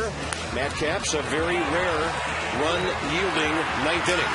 Well, there's your infield hit by Lou Scott, and then the double right over the bag down in the right field corner by Jones, who's had a great series. And then right here, get your second run to make it 3-2, and then Lou goes 4 for 35 against right-handed pitching. Flares one in, and for the first time, Matt Capps does not close the deal. Orioles tie it. There you go. We just heard that.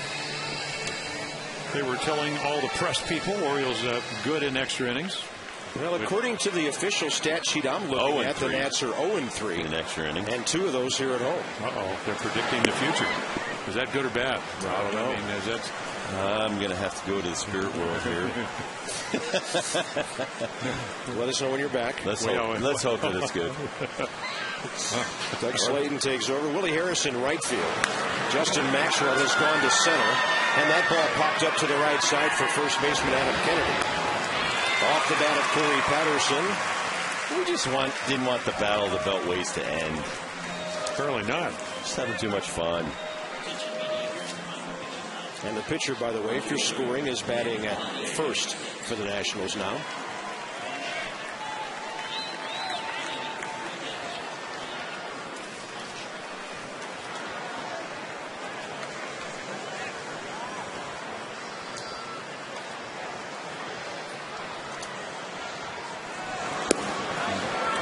Next up is Nick Markakis. Pretty good slider there. Lefty's having trouble hitting at 200. Righties, though, that's a little different story. Up there in the upper threes, 375. He looks a little bit like the little older version of Brian Mattis, the young left-hander for the Orioles. Similar height. Slayton listed at 6'5", 215, a waiver deal from Arizona last November. Just 11 games for the Diamondbacks last year. 39 at Reno. But he was in over 100 games with the D-backs over the last few years and has had 4 knee surgeries in his pro career.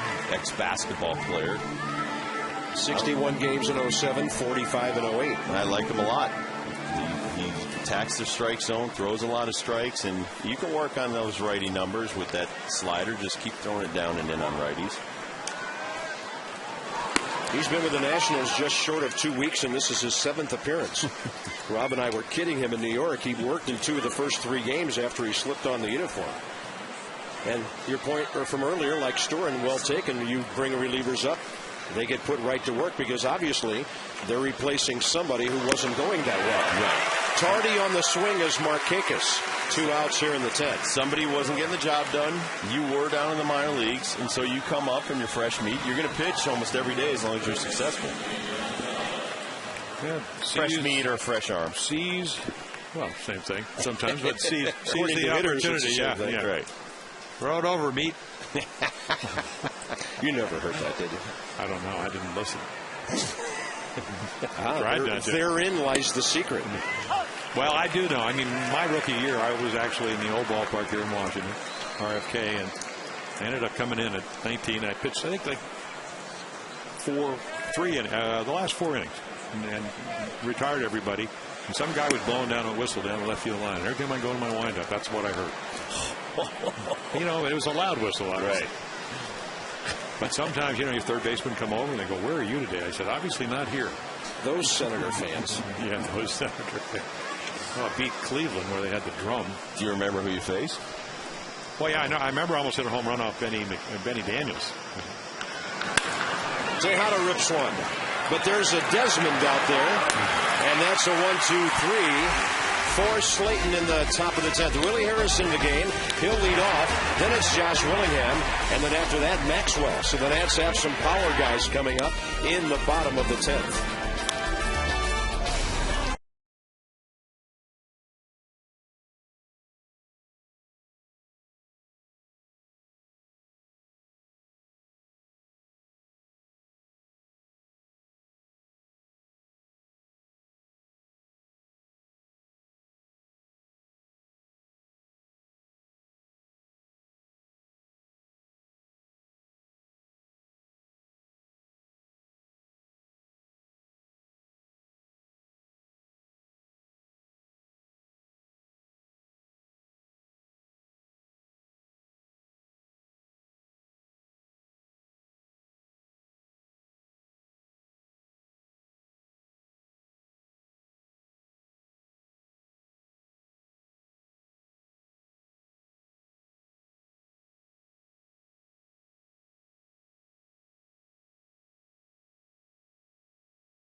On to the bottom of the 10th inning.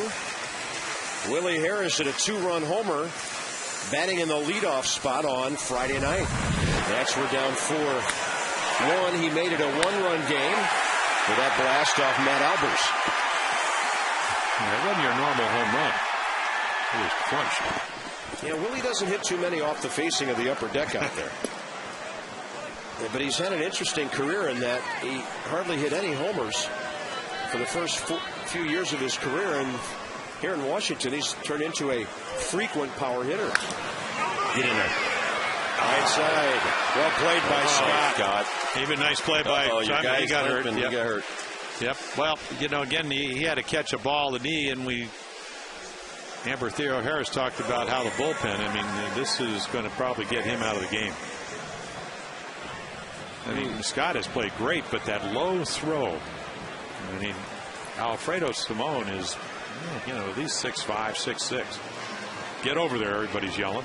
Well, Scott's been covering the line. He hurt himself before he got there. He must have pulled a hamstring or hurt his hip. I thought it had him because Luke makes a nice play, but throws the ball down and right there. Well, Orioles fortunate he had the wherewithal to still get to the bag and take the throw while hurting.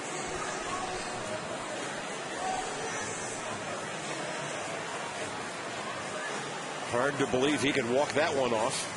No. Well, I can't even imagine. You can't let him go. He could possibly hurt his arm. Clay Meredith now throwing. Well, yeah, the thing about Simone this year, a year ago, he was just recovering from Tommy John. Had it last May. Well, he retired all 4 he faced, and nobody hit the ball out of the infield.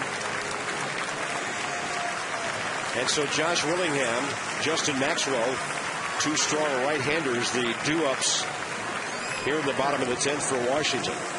Clay Meredith is now walking from the bullpen down the chute to come on the field. He'll have all the time he needs. We'll bring you back to Nationals Park in a moment. It's a 3-3 game, bottom of the 10th.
Just about it. Weather is held off. In fact, so long, allowing this ball game to go some overtime in the bottom of the 10th.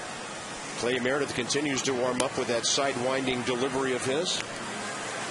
Yeah, Wednesday, Thursday, Friday on the mound for the Orioles. Didn't pitch well in Texas. Pitched well the other night here on Friday night. So he's sinker ball, slider, kind of a frisbee type. Doesn't walk many. You can see right there, only 3 in 14 innings. Boy, National League Club saw a lot of him in 07 and 08. 80 and 73 games over a 2-year period, setting things up for Trevor Hoffman. Yeah, he got his first save ever up in Boston when they ran out of pitchers, and they got somebody to line out with the bases loaded in the 9th inning, and the Orioles had come back to win that game. But, you know, he's effective if he's down. Here's Willingham, 1 for 3. He's been hit by a pitch and scored on a base hit last time up in the 7th.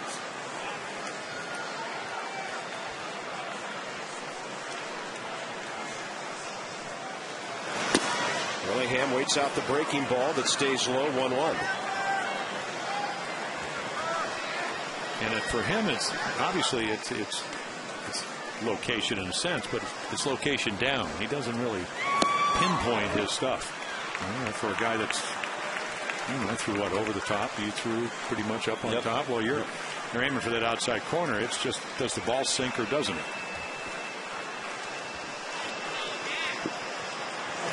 Willingham to left center. How far? How far? Game over. 4-3 Nationals.